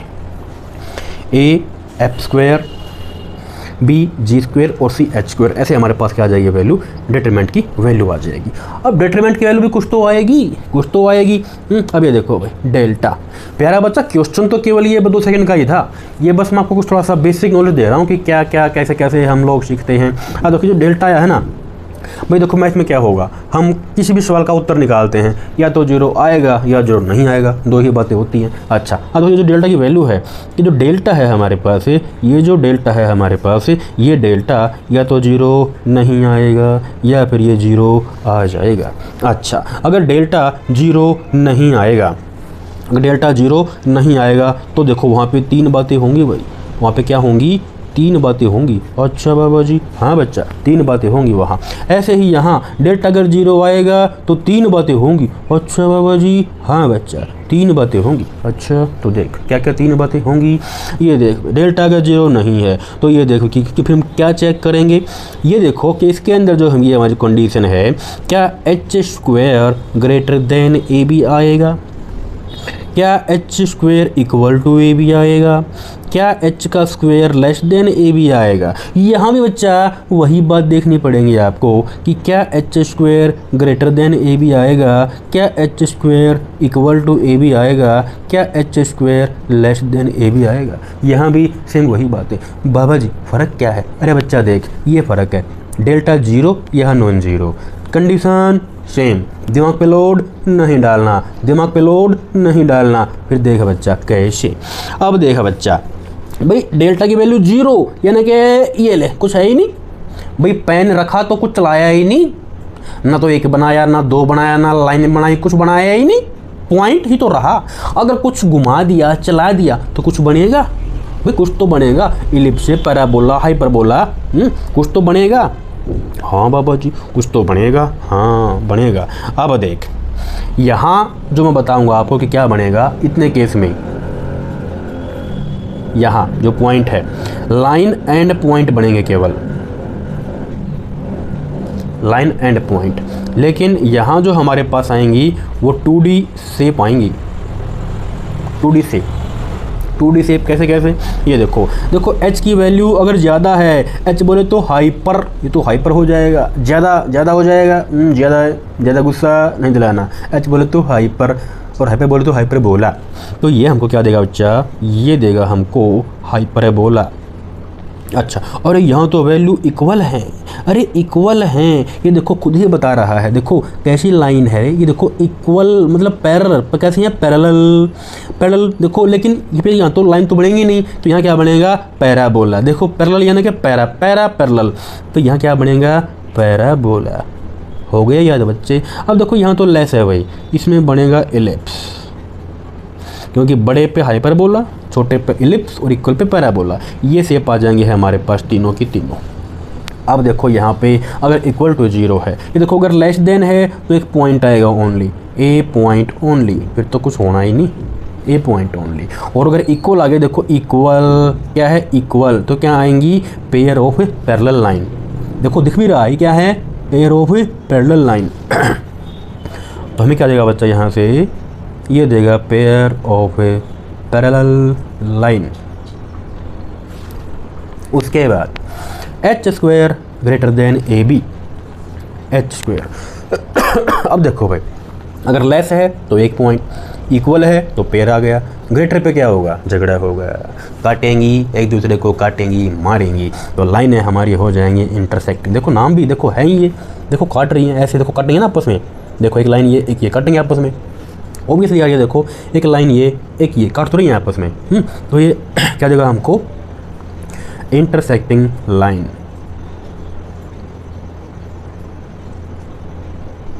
ये हो गया। तो भाई ये आ गए हमारे पास इसकी थोड़ी सी बेसिक सी बातें।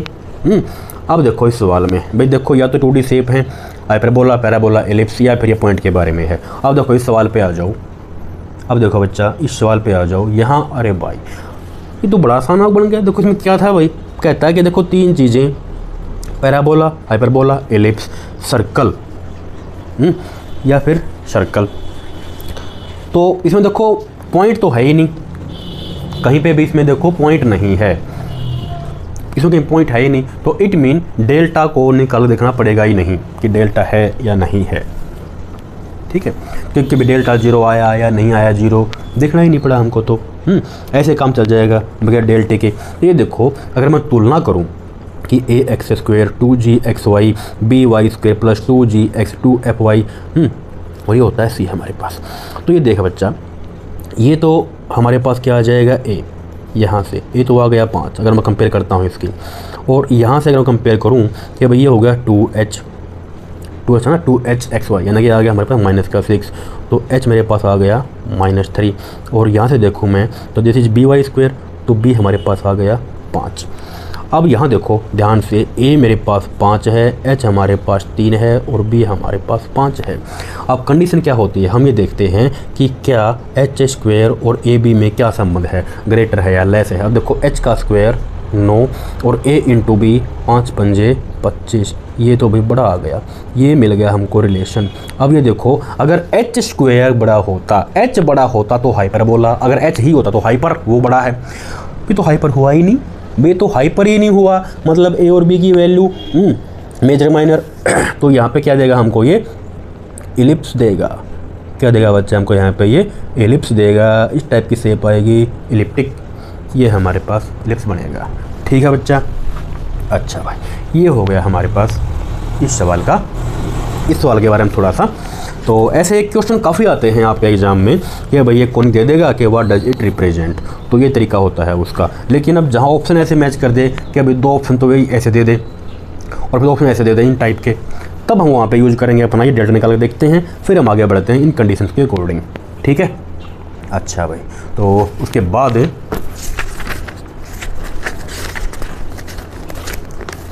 फिर हम इसमें देखेंगे क्वेश्चन नंबर 90 को।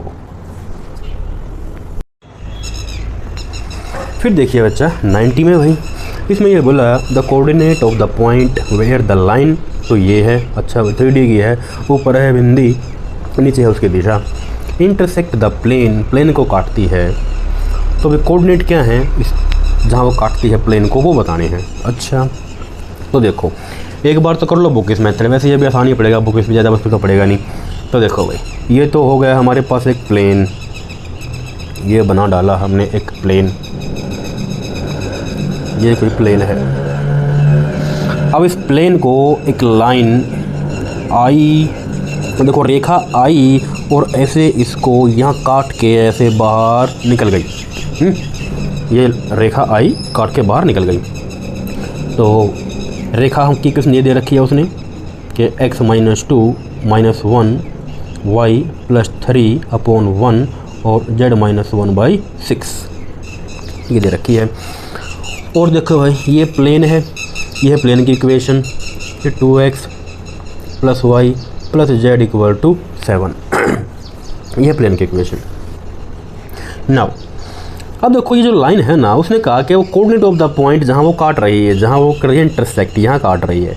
तो भाई मान लीजिए कि इसके जो कोऑर्डिनेट हैं वो क्या होंगे, ये गाने निकालने हमने, तो कैसे निकाल लेंगे भाई। तो देखो, अगर मैं इसको मान लीजिए कि ऑल आर इक्वल, मान लिया कि भाई ये जो है बराबर लैम्डा के है, अगर ये बराबर लैम्डा है तो फिर पॉइंट क्या आएगा भाई, एक्स वाला। देखो ये पॉइंट हमारा क्या बनेगा, एक्स निकालना है, ये वहाँ का गुणा हो जाएगा तो माइनस लैम्डा, और ये जुड़ जाएगा +2। अगला पॉइंट निकालो वाई वाला, वहाँ गुणा हो जाएगा लैम्डा, वहाँ घट जाएगा -3। नेक्स्ट पॉइंट जेड वाला 6 लैम्डा, जग जुड़ जाएगा। ये आ गया हमारा पॉइंट जहाँ ये काटती है। अब प्यारा बच्चा है, ये देख भाई, ये जो पॉइंट है कहाँ लाई करता है, प्लेन में। तो ये इसे क्या करेगा, सेटिस्फाई करेगा। तो सेटिस्फाई कर डाल भाई इसको, सेटिस्फाई कर दे इसको, प्लेन की इक्वेशन को करो सेटिस्फाई। ये पुट कर दिया हमने, एक्स की जगह है ये, तो ये लो पुट कर दिया, एक्स की जगह है माइनस लैम्डा +2, वाई की जगह है भी पुट कर दिया पॉइंट, जेड का भी हमने पुट कर दिया पॉइंट, ये सब पॉइंट पुट कर डाले और ये आ गया। अब देखिए आगे ये आ जाएगा -2 लैम्डा फिर हो जाएगा ये हमारे पास 2 दूनी 4 और लैम्डा -3 और फिर ये 6 लैम्डा +1 = 7। आगे देखो घटा डालो, आगे कुछ बचाया नहीं, इसमें सोल्व करना है। 5 लैम्डा हो जाके हमारे पास ये 5 बचेगा, ये इससे कट जाएगा, लैम्डा हमारे पास 1 आएगा। अब लैम्डा का मान यहाँ पे पुट कर दिया बच्चा, ये ले बस। अगर लैम्डा आ जाएगा तो ये पॉइंट आ जाएगा, तो पुट कर दे इसमें लैम्डा की जगह। तो लैम्डा की जगह 1 पुट करूँगा मैं, तो ये देखो कितना आएगा, ये पॉइंट हमारे पास आ जाएंगे। यहाँ पे 1 लैम्डा की जगह तो 1 बचा, लैम्डा की जगह 1 तो माइनस का 2 बचा, लैम्डा की जगह 1 तो 6 एकम 6 और 1 7 बचा। तो ये सवाल का जो है आंसर आ जाएगा ये ऑप्शन नंबर सी हो जाएगा। सिंपल था। अच्छा, अब ये तो हो गया बुक इस मेथड पे, जो बुक के अकॉर्डिंग था। अब देखो ट्रिक क्या थी, इसका जिक्र हमने पीछे भी किया था जब लाइन के बारे में बताया था कि सेटिस्फेक्शन के बारे में बताया था। तो ये देखो भाई, ओबियसली ये प्लेन है, ये प्लेन है कि 2x + y + z = 7। एक रेखा आई, प्लेन को काटी और काटती हुई ऐसे चली गई। तो ये पॉइंट क्या ही है बताना है। अब उसने दे रखा है हमको खुद, उसने ऑप्शन दे रखे हैं ऑलरेडी। अब देखो ध्यान से, ये जो ऑप्शन है, नाउ बाय ऑप्शंस, हम यहाँ पे क्या लगा रहे हैं, हम इसमें ऑप्शंस की ताकत। ये हमारे पास क्या है, ऑप्शंस की ताकत। अब जिस बच्चे को कुछ नहीं आता वो कैसे करेगा, वो करेगा ऑप्शंस की ताकत लगा के।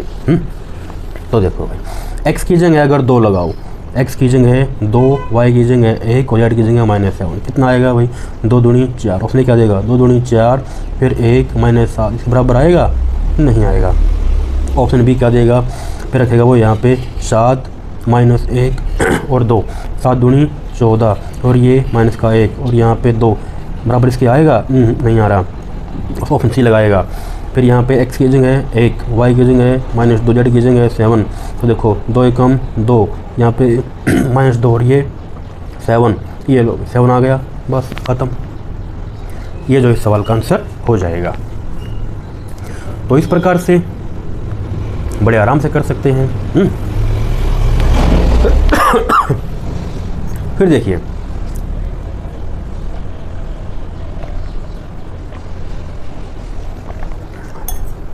नेक्स्ट जो है इसमें क्वेश्चन नंबर 91 पे। भाई क्वेश्चन नंबर 91 के ऑप्शन नहीं लिखे तो लो लिख देते हैं एक बार।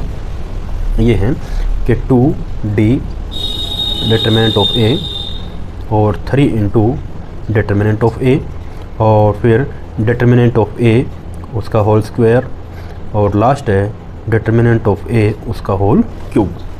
कहता है अगर a हमारे पास 3/3 की कोई नॉन सिंगुलर मैट्रिक्स है, ए क्या है, कोई भी मैट्रिक्स है, तो डिटरमिनेंट क्या होगा उसके एडजॉइंट का। तो देखो भाई कि क्या चीज़ है, ये कहता है कि देखो ये तो प्रॉपर्टी है यार, ये तो हम जानते ही हैं, पढ़ा थोड़ा बहुत। तो देखो कि क्या है कि जो एडजॉइंट होता है ना ए का, एडजॉइंट ऑफ ए का अगर हम डिटरमिनेंट ले दें तो वो क्या होगा, ये देखो एडजॉइंट ऑफ ए का अगर डिटरमिनेंट लेता हूँ तो वो देखो हमारे पास क्या आता है भाई, ये जो हमने लिया है डिटरमिनेंट एडजॉइंट ए का, तो उस ए का ही डिटरमिनेंट आ जाएगा, ए का ही डिटरमिनेंट आ जाएगा। लेकिन अब ध्यान ये रखना है जितना भी इसका ऑर्डर है, ध्यान से देखो कि कैसे आपको याद होगी। यहाँ क्या देखो ऐड है, एडजॉइंट, कुछ चीज़ें ऐड होके आई हैं। अब उसने क्या किया है, उसका डिटरमिनेंट ले दिया, यानी कि जो चीज़ें मतलब एडजॉइंट हुई हैं वो अब एडजॉइंट होंगी नहीं, हट जाएंगी, थोड़ी सी क्या हटेंगी, थोड़ी सी हट जाएंगी, यानी कि n-1 हो जाएंगी। ठीक, तो चीज़ें आपको ऐसे हो जाएंगी आराम से याद कि जब भी आप एडजॉइंट का डिटरमिनेंट लोगे तो एडजॉइंट तो रहेगा नहीं ऑब्वियसली, खाली डिटरमिनेंट हो जाएगा उस मैट्रिक्स का, और जितना भी ऑर्डर था उससे एक कम हो जाएगा। जब इसका जॉइंट है वो जॉइंट नहीं रहेगा, जॉइंट हट जाएगा, मतलब -1 हो जाएगा। अब यहाँ देखो हेयर, यहाँ हमारे पास है वो n = 3, 3 ऑर्डर की है। तो बस यहाँ पे इसमें पुट कर दो, तो ये a n की जगह 3 कर दो, तो 3 - 1, ये हमारे पास क्या आ गया, डिटरमिनेंट ऑफ a। 3 में से 1 गया, 2 पूरे की पावर ये 2, और ये सवाल का आंसर आ जाएगा बच्चे। ठीक है, ये भी बड़ा सिंपल सा था। उसके बाद फिर देखो भाई, अगला सवाल हाजिर है, क्वेश्चन नंबर 92। क्वेश्चन नंबर 92, इसमें ये बोला बच्चा कि कंपोजिट मैपिंग है भाई FOG, फॉग। अच्छा, fog of the map, F है R2R, G है R2R, ये है। तो देखो कि क्या है भाई फॉग हैं, ये रियल का सेट है, ये रियल का सेट है, ये रियल का सेट है। मतलब एक मैपिंग जो है, अगर यहाँ से यहाँ, अगर यहाँ पे देखो कोई भी नंबर x है और उस x पे हमने f लगाया तो वो f क्या करता है, उसका बना देगा यहाँ पे साइन। फंक्शन क्या करता है, f का काम क्या है कि उस x के आगे वो साइन लगा देगा। ठीक है। अब g भी कोई फंक्शन है जो कि r से r में है, g का फंक्शन है जो कि r से r में है। मान लीजिए कोई फंक्शन है, अब g क्या करेगा, मान लो कि यहाँ पे कोई x है, या फिर जैसे कि अगर यहाँ पे कोई x है, अब g क्या करेगा, क्योंकि ये भी r का है, ये भी r का रियल नंबर। अब g क्या कर रहा है, उसका स्क्वायर कर देता है उसी नंबर का। अब यहाँ पे क्या है कि f ऑफ g, यहाँ पे क्या है, f ऑफ g, या फिर आप इसी को यहाँ भी आप लगा सकते हो क्योंकि दोनों x ही हैं ये। अगर x मैं इस पे लगाऊंगा, क्योंकि ये लो ये लगा देता हूँ मैं, इस x पे अगर g लगाऊंगा तो उसका स्क्वायर कर देता है। लो इसे हटा ही दो, क्यों इतना वैसा बना कॉम्प्लिकेटेड, हटा ही लो, लो यहीं लगा दिया। अब वो कहता है कि भाई क्योंकि हमारे पास तो ये सेम ही सेट है r का, अब f ऑफ g निकालना है। तो देखो भाई f ऑफ g कैसे निकलेगा, इसकी जरूरत है नहीं हमको डायग्राम की, इसके बगैर काम चल जाएगा। कि कैसे हमें निकालना है f ऑफ g। अब देखो एक होता है ऑपरेटिंग के लिए एलिमेंट x, तो इस पे ऑपरेट कर लो, ये तो f ऑफ यानी कि ब्रैकेट आ जाएगी, और ये हो गया हमारे पास दिस इज हमारे पास gx। तो देखो भाई f of what is gx, g ने क्या किया, x को इसने बना दिया x का स्क्वायर, ये तो x का स्क्वायर हो गया। g ने क्या किया, g ने कर दिया x का क्या, स्क्वायर बना दिया। अब देखो f क्या करेगा, f का काम क्या है कि जो भी यहाँ चीज़ होगी ना, जो भी जहाँ भी f लगेगा उसको क्या बना, उसका ही साइन कर देगा। f क्या कर देगा, जो भी इसका मतलब इनपुट है आगे साइन लगा देगा वो, बस ये हमारे पास साइन आ जाएगा x का स्क्वायर। ये सवाल का आंसर हो गया भाई। ठीक, तो ऑप्शन नंबर जो है इसका बी इस सवाल का आंसर आ जाएगा। उसने आगे जस्ट ये लगा दिया, तो ध्यान रखना कभी आप पूरे का होल स्क्वायर कर दो यहाँ पे तो वो फिर गड़बड़ हो जाएगी भाई। गड़बड़ नहीं करना। अब देखो उसके बाद आगे फिर है भाई वो कि एक स्क्वायर मैट्रिक्स है P, A square matrix P satisfy this, और इफ P है ना हमारे पास ये है कि P equal to 5i minus 8p, तो देन n की वैल्यू क्या होगी। एक स्क्वायर मैट्रिक्स है P दिस सेटिस्फाई, तो देखो भाई इसको कैसे करेंगे। एक स्क्वायर मैट्रिक्स है P का स्क्वायर हमारे पास है i माइनस p। तो ये कहता है कि Pn, अगर Pn कुछ ऐसा है तो n का मान क्या होगा। मतलब ये देखो कहता है कि पी स्क्वायर तो हमारे पास ही आया कि i माइनस पी। अब उस स्क्वायर से हम कितना आगे बढ़ाते जाएं कि हमारे पास उसकी वैल्यू क्या आ जाए, 5i माइनस 8p आ जाए। तो देखो एक बार करके देखो इनको मल्टीप्लाई। अगर मैं करता हूँ इनको मल्टीप्लाई, ये देखो हमने कर दी मल्टीप्लाई पी स्क्वायर का, पी स्क्वायर बना दिया दोबारा से, इसकी हमने मल्टीप्लाई कर दी इसी के साथ, मल्टीप्लाई इटसेल्फ। तो ऐसे यहाँ आ जाएगा, मल्टीप्लाई कर दिया आपस में, स्क्वायरिंग कर दिया, बोथ साइड स्क्वायरिंग कर दिया, इसका भी और इसका भी। तो जैसे स्क्वायर किया तो देखो भाई क्या बन जाएगा। अगर स्क्वायर करूँगा मैं तो ये तो हो जाएगा i माइनस पी, तो सिंपली है मल्टीप्लाई करके, यानी कि i इंटू आई वो तो 1 ही हो जाएगा। इसको i को मैं 1 ही लिख रहा हूँ क्योंकि एक इसमें चल रही है, तो ये 1, और फिर यहाँ करूँगा तो मैं फिर ये पी स्क्वायर और माइनस 2p आ जाएगा, गुणा कर दी। अब ये देखो भाई हमारे पास पी स्क्वायर क्या है, वो यो है, तो 1 माइनस पी स्क्वायर हमारे पास ये था, तो 1 माइनस पी माइनस प्लस, और ये माइनस 2p पुट कर दिया value 1 plus P square, 1 plus था तो 1 माइनस रहेगा ना, ये पुट कर दिया हमने वैल्यू पी स्क्वायर की। तो देखो अभी कितना बन गया, ये बन जाएगा हमारे पास 1 और 1 2, देखो इतना हो जाएगा, ये तो पी का स्क्वायर हो गया, और 1 और 1 2, और ये 2 और 1 3p। जैसे हमने स्क्वायर किया हम देखो थोड़ा सा और आगे बढ़ गए। नाउ अगेन करते हैं इसका स्क्वायर, फिर से कर लेता हूँ स्क्वायर। तो फिर से क्या होगा स्क्वायरिंग में, यहाँ पे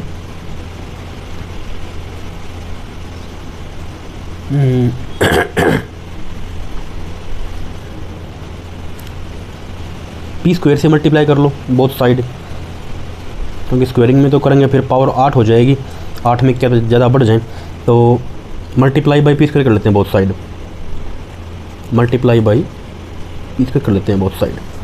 हर बार पी स्क्वायर से कर रहे हैं मल्टीप्लाई, तो जैसे पी स्क्वायर से तो ऐसे यहाँ पे कर लो पी स्क्वायर से मल्टीप्लाई, तो ये पी स्क्वायर से कर ली, ऐसे यहाँ पे 2 - 3p, और मेरे पास भी कितना पी स्क्वायर, उसकी वैल्यू ये है i - p, तो करूँगा गुणा, तो ये 2 हमारे पास 2 एकम 2 आ जाएगा, और ये माइनस का 3p आ जाएगा। फिर मैं यहाँ करता हूँ माइनस का 2p, फिर यहाँ कर लेते हैं प्लस का 3p स्क्वायर।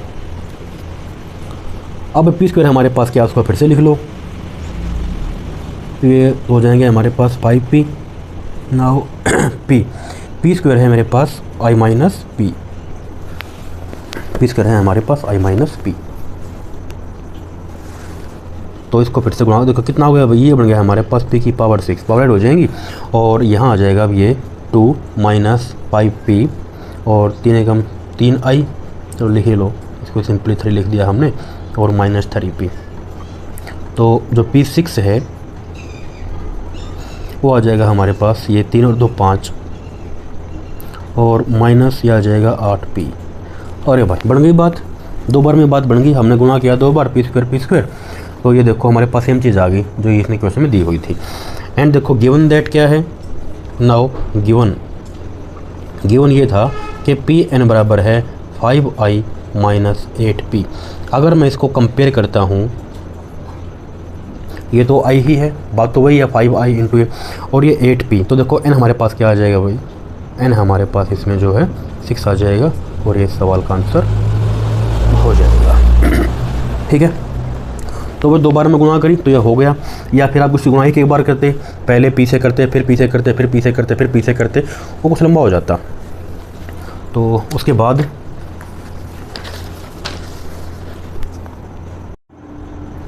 फिर देखिए आगे क्वेश्चन 94 को भाई, इसमें कहता है नंबर ऑफ सॉल्यूशंस निकालने हैं कि ये जो हमारे पास ये इक्वेशन है इसके सॉल्यूशन की संख्या कितनी होगी। अच्छा भाई, तो देखो ये जो संख्या इसके सॉल्यूशन की वो हम कैसे निकालते हैं एडविन अंदाज में, क्वेश्चन को छोटा करके। ये देखा बच्चा, और ये दिया हुआ हमको उसने, देखो यहाँ बेस 2 है, यहाँ 4 है, पहले तो बनाओ इसको इसके जैसा, ये देखो ये हो जाएगा log of 2 और 2 का स्क्वायर, तो ये x - 1 = log of 2 और ये x - 3, ये आ जाएगा बच्चा। अब देख भाई, ये जो है ना एक प्रॉपर्टी होती है लॉगरिथम की, कि ये जो 2 है ना, ये 2 जब आगे आएगा, ये देखो क्या लिख देता हूँ मैं, ये देखो यहाँ पे log 2 और ये इसका 2, ये मान लीजिए, तो ऐसे लिख दो, ये जब आगे आएगा ना तो ये नीचे ही रहेगा, यानी कि ऐसा कि 1/2, ये जो 2 है ना, ये जो 2 है ये वाला, इस वाले 2 को हम आगे खिसका रहे हैं, तो ये 1/2 के फॉर्म में आएगा, ऐसे पटक के आएगा नीचे 1/2 के फॉर्म में। तो फिर ये हो जाएगा कि log of x - 1। अब देखो बच्चा, log की प्रॉपर्टी क्या होती है, एक log की प्रॉपर्टी ये होती है कि जैसे अगर यहाँ n हो तो वो n ऊपर जाके यहाँ बैठ जाता है, कि log of a⁴n, तो ये बन जाएगा हमारे पास log of x - a, और की पावर ये 1/2। ठीक। अच्छा भाई, तो देखो सीधा ये आगे आ जाएगा तो 1/2 हो जाएगा, फिर इसमें यहाँ पे log की प्रॉपर्टी लगाओ तो ये वहाँ जाके बैठ जाएगी। तो ये जो है सारे स्टेप आपके एक बार ही हो जाएंगे तुरंत माइंड में, कि जैसे ये हमारे पास क्या आएगा 2, ये इसकी 2 की पावर 2, इसको आगे लाएंगे तो वो 1/2, प्रॉपर्टी लगाई तो ऊपर जाके 1/2, तो ये बचेगा हमारे पास log of 2 और ये x - 1 ये 1/2 जो यहाँ पे लिखा हुआ है उसके अकॉर्डिंग।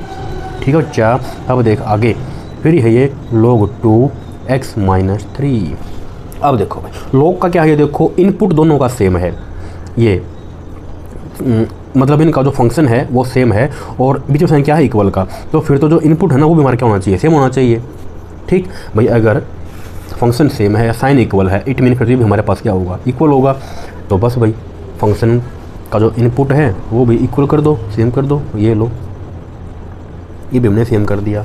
अब क्या करता हूँ मैं, स्क्वेयरिंग बोथ साइड, इसका स्क्वायर करूँगा तो हमारे पास क्या आ जाएगा, ये x माइनस 1, तो ये यहाँ का हो जाएगा, इसका स्क्वायर हो जाएगा ना, तो हमारे पास ये आ जाएगा x का स्क्वायर प्लस 9 माइनस 6x। अब इसको भाई सोल्व कर दो, ये आ जाएगा हमारे पास कि x का स्क्वायर, यहाँ जाके ये माइनस का 7x और ये प्लस 10 इक्वल टू 0। ये आ गई हमारे पास क्वाड्रेटिक इक्वेशन। अब यहाँ से x की वैल्यू निकाल दो। अब देखो वो कैसे निकलती है शॉर्टकट तरीके से, इस 10 के ऐसे 2 टुकड़े करो जिनकी गुणा हमारे पास माइनस की 10 आई, क्योंकि यहाँ पे होता है ना 1, हम क्या करते हैं 10 एकम 10 ये गुणा करते हैं, यहाँ जो नंबर होता है, जैसे मान लिया यहाँ पे 2 होता है तो 10 दूनी 20, तो अब ऐसे यहाँ पे क्या है, यहाँ पे तो 1 है तो 1 दाएं 10। अब इस 10 के ऐसे 2 टुकड़े करो जिनका जोड़ तो ये आए, उनकी गुणा ये आए, तो वो टुकड़े हो गए भी हमारे पास -5 और -2। अच्छा, अब ये देखो x की वैल्यू कैसे आएंगी भाई, x की वैल्यू तो आएंगे जब इसका साइन चेंज कर लेंगे, तो x हमारे पास क्या आ जाएगा, यहाँ से साइन चेंज द साइन, और x हमारे पास क्या आ जाएगा, ये आ जाएगा, साइन चेंज कर दिया।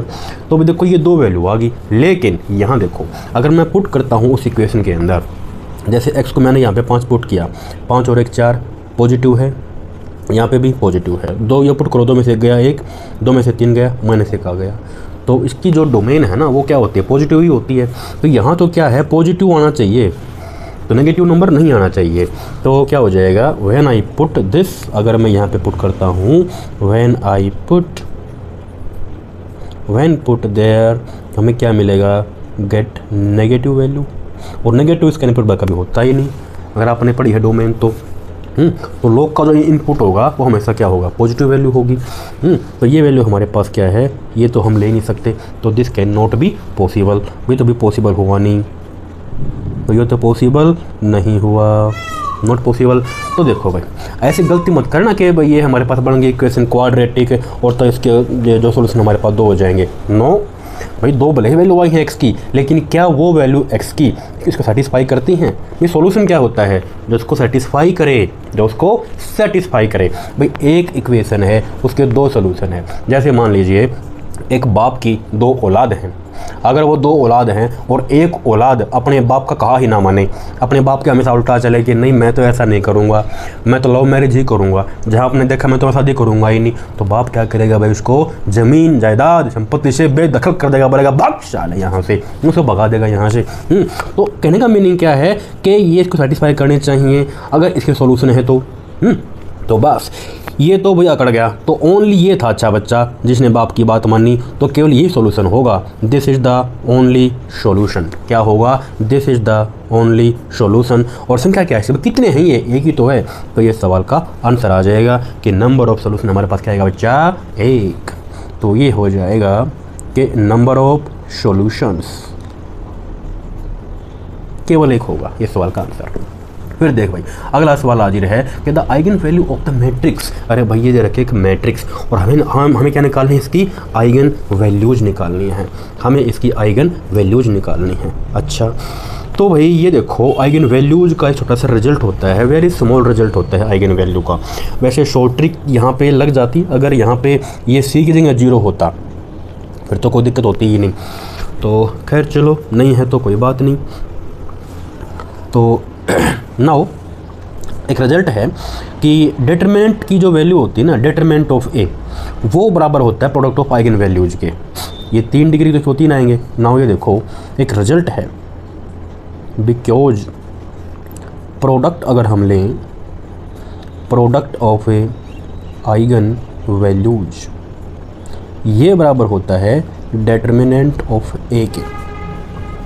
तो डिटरमिनेंट अगर मैं निकालता हूँ तो कितना आएगा इसका, ए, तो ये डिटरमिनेंट अगर निकाल दूँगा, डिटरमिनेंट निकालनी है इसकी, तो देखिए ए और फिर बी सी माइनस सी इंटू 0, उसके बाद एच, फिर ये 0 इंटू 0, ये तो 0 ही हो गया, उसके बाद प्लस में जी 0, ये भी 0 ले हुआ, ये भी 0 आ गया, तो ये आ गया मेरे पास ए बी सी। अब प्रोडक्ट ऑफ आइगन वैल्यूज, अगर हमारे पास है जो आइगन वैल्यूज मान लीजिए ये लैम्डा 1, लैम्डा 2, लैम्डा 3 हैं, 3 हैं इसकी, उनकी जो गुणा है वो हमारे पास क्या आई है, ए बी सी। अब देखो कि कौन सा ऑप्शन में गुणा हमारी ए बी सी है। अगर मैं यहाँ करता हूँ मल्टीप्लाई, देखो यहाँ तो गुणा आएगी एच जी, यहाँ आएगी ए जी सी, यहाँ देखो इसमें क्या आएगी हमारे पास मल्टीप्लाई ए बी सी आ रही है। तो यही इस सवाल का आंसर हो जाएगा। बस ये क्वेश्चन बड़े आसान होते हैं आइगन वैल्यूज वाले, जहाँ हमने इसकी वैल्यू निकालनी होती है। तो नौ उसके बाद फिर देखो भाई इसका जो है अगला सवाल, ये तो कुछ रिजल्ट बेस्ड क्वेश्चन है। आगे जो है कुछ एक क्वेश्चन जिसमें रिजल्ट ही यूज हो रहा है छोटा छोटा। तो देखो अगला जो है ये है हमारे पास कि a cyclic group having only one generator, एक साइक्लिक ग्रुप में कैन हैव एट मोस्ट, उसमें कितने एलिमेंट हो सकते हैं ये बताना है एक साइक्लिक ग्रुप के अंदर। तो देखेंगे भाई। नो भाई ये देखो कि अगर if A is only generator, मतलब जो ग्रुप है ना केवल ए ने बनाया है, ये दे रखा था उसने, अगर ए जनरेटर है, ए ही उसका उत्पादक है, मतलब जो है मतलब ग्रुप वगैरह जो है अगर ए ने ही बनाया है, एक सेकेंड, अगर ए जनरेटर है तो उस केस में क्या होगा ग्रुप के केस में, देन ए का जो इन्वर्स होता है ना वो भी जनरेटर होता है, ए का जो इन्वर्स होता है वो भी जनरेटर होता है। तो इसका मीनिंग क्या है कि जो ग्रुप है ना हमारे पास इसमें दो एलिमेंट तो होंगे, एक तो ए होगा और एक उसका उल्टा होगा, ये दो तो उसके अंदर होंगे ही होंगे। तो ये इस सवाल का आंसर आ जाएगा। फिर देखो भाई अगला क्वेश्चन नंबर 97, इसमें बोला कि every diagonal element of skew symmetric matrix. अब देखो भाई कि ये क्या होती है स्क्यू सिमेट्रिक मैट्रिक्स, एक ऐसी मैट्रिक्स जिसका हम मतलब ट्रांसपोज लें तो वो जो है हमको नेगेटिव वैल्यू दे। तो ये देखो कि ये जो कैसी होती है हमारे पास मैट्रिक्स स्क्यू सिमेट्रिक मैट्रिक्स। देखो एग्जांपल देता हूँ आपको इसका स्क्यू सिमेट्रिक का, उसके डायगोनल जो एंट्री होती है ना वो सारी की सारी जीरो होती हैं, बाकी बी सी डी, अब यहाँ बी है तो यहाँ माइनस का आ जाएगा, यहाँ सी है तो यहाँ माइनस का आ जाएगा, यहाँ डी है तो यहाँ माइनस का आ जाएगा। अब अगर हम इसका ट्रांसपोज करें तो हमारे पास नेगेटिव वैल्यू आएगी इसकी, ठीक है। अगर सेम टू सेम आए तो वो क्या होती है सिमेट्रिक ट्रांसपोज लेने पे, अगर ट्रांसपोज लेने पे नेगेटिव वैल्यू आ जाए तो वो हमारे पास क्या होती है स्क्यू सिमेट्रिक मैट्रिक्स होती है। लेकिन यहाँ पे देखो क्या है, इसके अंदर क्या होता है, हर डायगोनल एलिमेंट हमारे पास क्या होता है जीरो होता है। तो ये जस्ट एक रिजल्ट भी है। तो ऐसे ऐसे क्वेश्चंस तो आप उनको अच्छे से देखते ही टिक कर देना चाहिए कि भाई ये क्वेश्चन आया था, अच्छा इसका उत्तर ये है, तुरंत पढ़ो और आगे बढ़ो। ये क्वेश्चन इस टाइप के होते हैं।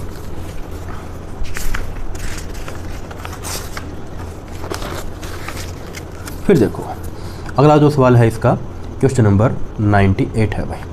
इसमें निकालना है कि नंबर ऑफ रियल सॉल्यूशंस कितने होंगे, कि इसके कितने रियल सॉल्यूशन हैं। अच्छा तो देखो भाई क्या है, इनकी संख्या कितनी है 4 2 1 0। तो देखो नंबर ऑफ रियल सॉल्यूशंस ये है मेरे पास, ये mod of X square plus 5 mod of X plus 4 equal to 0। Number of real solution. अब क्या करते हैं, इसको सोल्व कर लेते हैं। तरीका वही बताया कि मान लीजिए जैसे का कुछ नहीं है तो आगे एक होता है भाई, वैसे जिसका कोई नहीं होता उसका भगवान तो होता ही है, इसके आगे एक है, ये रहा।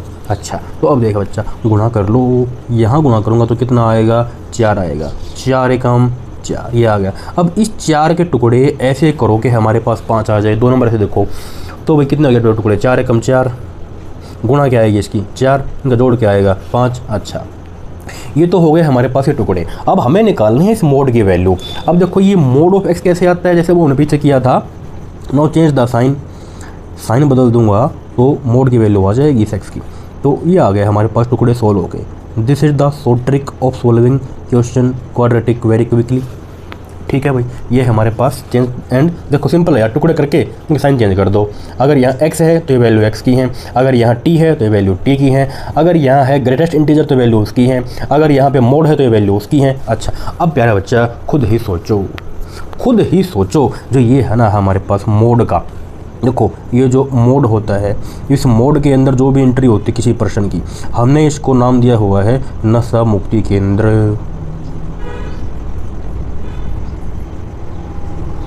नशा मुक्ति केंद्र। मतलब जो भी, जैसे मान लीजिए यहाँ अंदर -2 आएगा तो जैसे बाहर निकल के आएगा ये 2, सारी नेगेटिविटी खत्म। अगर इसके अंदर नशा मुक्ति केंद्र के अंदर -5 आएगा तो उसकी वैल्यू क्या देगा, ये आउटपुट होने के बाद ओनली 5। अगर नशा मुक्ति केंद्र में ओनली 6 जाएगा, ये तो पहले ही नशा नहीं करता है बेचारा, इस और कितना मारो पिट हो गया भाई, ये तो निकल के 6 ही आएगा। कहने का मीनिंग क्या है कि जितनी भी नेगेटिविटी होती है नशा मुक्ति केंद्र होता क्या, वहाँ पे मारपीट होती है, देख दाग बोला साले फिर पिएगा दारू, फिर करेगा नशा, इतना मारते हैं, कहता है कि भाई छोड़ दे मैं नशा नहीं करूँगा। तो वही हाल इसका है। मॉडुलस ये केवल पॉजिटिव वैल्यू देता है। और यहाँ पे क्या बोला कि जब x का मोड लिया तो नेगेटिव आ गया। ऐसा कैसे हो गया भाई, ऐसा कैसे हो गया? इसका मतलब कुटाई अच्छे से नहीं हुई। तो कहने का मीनिंग क्या है प्यारा बच्चा, कि modulus of A negative, modulus यहाँ पे क्या है, नेगेटिव आ गया। ये तो पॉसिबल है ही नहीं। यहाँ पे हमारे पास क्या आ गया कि जो मॉडुलस आया ना, मॉडुलस वो कैसा आ गया, नेगेटिव आ गया। और ये क्या है हमारे पास, नॉट पॉसिबल। भाई ये तो संभव है ही नहीं, संभव नहीं है। देखो ना तो यहाँ आया ना यहाँ आया, मान ले यहाँ जाता पॉजिटिव फिर तो बात बन जाती, या तो दोनों नेगेटिव आ गए, तो no real solution.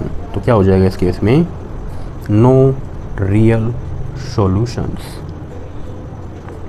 Option D आ जाएगा।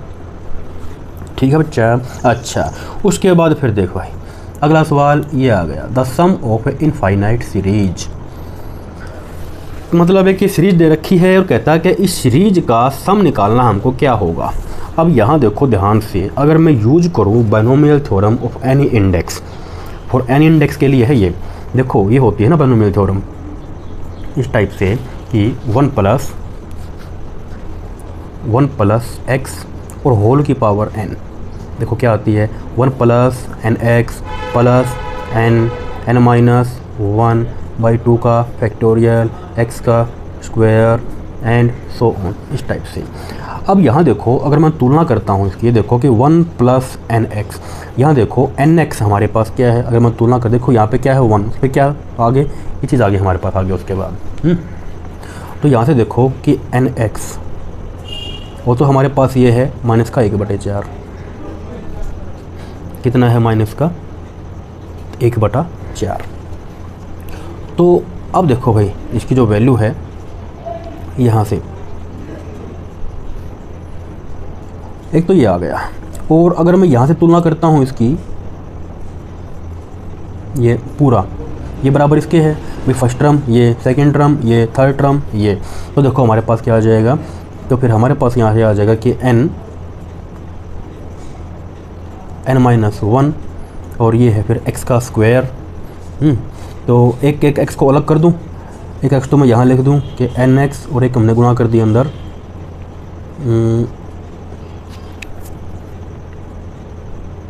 nx minus x। अरे यार ये दो थे ना, तो जैसे एक तो यहाँ आ जाएगा ये nx इंटू ये लिख दिया हमने कि nx माइनस x, गुणा होगी इसके अंदर x और ये हो गया ना, और नीचे क्या है हमारे पास ये 2 का फैक्टोरियल। अब देखो बराबर किसके है भाई, ये बराबर इसके है 1/2, फिर कितना है 3/4, और ये हमारे पास है 1/4। तो ये तो हमारे पास क्या होता है 2 ही होता है, तो उस 2 से तो ये 2 ही कट जाएगा, कट ही जाएगा। अच्छा अब यहाँ देखो जो nx है वो माइनस का कितना है 1/4 है। यहाँ अगर मैं पुट करता हूँ उसको,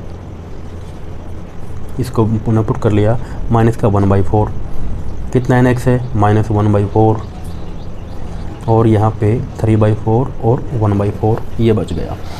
अब भाई इसको सोल्व कर लेते हैं। तो ये देखो 4 से तो कि 4 ही कट ही जाएगा।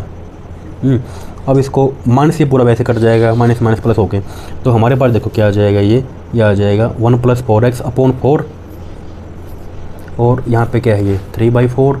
अब इस 4 से ये 4 भी कट जाएगा, तो वहाँ देखो हमारे पास क्या आ गया, ये आ जाएगा 4x = 3 में से 1 गया 2, और जो x की वैल्यू है ये इससे कट के ये लो, 2 × 2 2 दूनी 4, तो यहाँ देखो x की वैल्यू हमारे पास आ गई 1/2।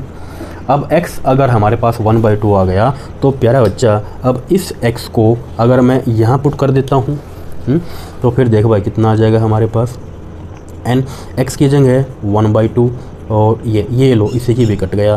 तो कहने का मीनिंग क्या है, n हमारे पास ये आ गया। बहुत सिंपल है, बाइनोमियल यूज करी है हमने और कुछ भी नहीं। तो देखो n का पता इस x का पता यहाँ पुट कर दूंगा तो सवाल का आंसर पता। अब यहाँ पुट कर दे बच्चा 1 प्लस x हमारे पास ये है 1/2। अब n देख ले, n कितना है -1/2। ये हो जाएगा हमारे पास 2 एकम 2 3/2। उसकी पावर कितनी है -1/2। इसको प्लस कर ले तो ये पलट जाएगा, यानी कि 2/3 1/2, यानी कि ये आ जाएगा। ऑप्शन नंबर इस सवाल का आंसर हो जाएगा। ठीक है, इस प्रकार से कर सकते हैं, इजी था बिल्कुल। बाकी जो सॉल्यूशंस दिए हुए हैं बुक्स वगैरह में वो सीरीज से कर रखे हैं, तो सीरीज से हमने नहीं किए, ये काफ़ी इजी था। डायरेक्ट हमने इसको कंपेयर करके वैल्यू निकाल दी, यानी कि x की यहाँ पुट कर दी, सवाल का आंसर आ गया। उसके बाद फिर देखो भाई, जो इसका ये अगला जो क्वेश्चन है, क्वेश्चन नंबर 100 इसको करते हैं। The sum of a 3 number in arithmetic progression, मतलब एपी के जो 3 नंबर होते हैं ना। अब देखो एपी जो 3 नंबर होते हैं वो क्या क्या होते हैं। कोई भी नंबर अगर हमको दिखाना हो कि एपी के 3 नंबर, हमेशा ये लेते हैं ए में घटा दिया और ए में डिफरेंस जोड़ दिया, डिफरेंस घटा दिया डिफरेंस जोड़ दिया। तो ये 3 नंबर लेते हैं हम एपी के हमेशा, जब भी हम करते हैं वर्ड प्रॉब्लम को सोल्व। तो देखो विद सम ऑफ 3 नंबर, इन तीनों का जो सम है 51 है। ये है अपनी पहली condition. According to first condition, जो पहली बात थी वो ले ली। पहली बात क्या बोला, पहली बात ये बोला कि सम ऑफ 3 नंबर, 3 नंबर कौन से, जो एपी के हैं भाई, ये नंबर थे एपी के, तो a माइनस डी, ए और a प्लस डी, इन 3 नंबरों का जो सम है 51 है। तो यहाँ से देखा बच्चा, d से d तो कट जाएगा और 3a हमारे पास कितना यहाँ पे 51, तो a की वैल्यू हमारे पास कितनी आ गई 17, a का मान आ गया हमारे पास 17। फिर देखो उसके बाद फिर क्या बोला, and product of first and third term. दूसरी बात क्या बोला, अरे जैसे ये बोले ना भाई वैसे वैसे चलना है, नहीं तो काम गड़बड़ है। कि प्रोडक्ट ऑफ फर्स्ट एंड 3, पहला और तीसरा, इनकी मल्टीप्लाई, तो इनकी गुणा भी कर डालो भाई। गुणा कितनी आई, a minus B, A plus B, formula होता है तो क्या हो जाएगा a² माइनस d², कितना दे रखा है 273 दिया हुआ है। जबकि a कितना हमारे पास 17 आ चुका है, ऊपर से a हमारे पास यहाँ कितना चुका 17, यहाँ पर उसका पुट कर दे। 17 का स्क्वायर वो हो जाएगा 289, 17 का वर्ग। उसके बाद माइनस का d² 273, यहाँ लाके घट जाएगा तो 16 बचेगा, तो d का स्क्वायर इक्वल टू 16। तो यहाँ से हमारे पास बच्चा जो d की वैल्यू है वही तो निकालनी थी, कॉमन डिफरेंस। अरे भाई ये लो d आ जाएगा हमारे पास, ओनली इसने वैल्यू पॉजिटिव दे रखी थी, तो d² इक्वल टू 16, d हमारे पास क्या आ जाएगा अंडर द रूट ले दो उसका। तो भाई ये जो है इस सवाल का आंसर हो जाएगा। तो इस प्रकार से जो है क्वेश्चंस को एडमिन अंदाज में अगर आप करते हो तो प्यारे बच्चे आपका कीमती समय अवश्य बचता है, मज़ा आ जाएगा बच्चे बिल्कुल। एम बोले तो मैथ और एम बोले तो मज़ा, एडमिन ट्रिक का मज़ा ले बच्चे, मैथ की टेंशन लेना छोड़ दे। Okay, thank you very much, enjoy the admin tricks.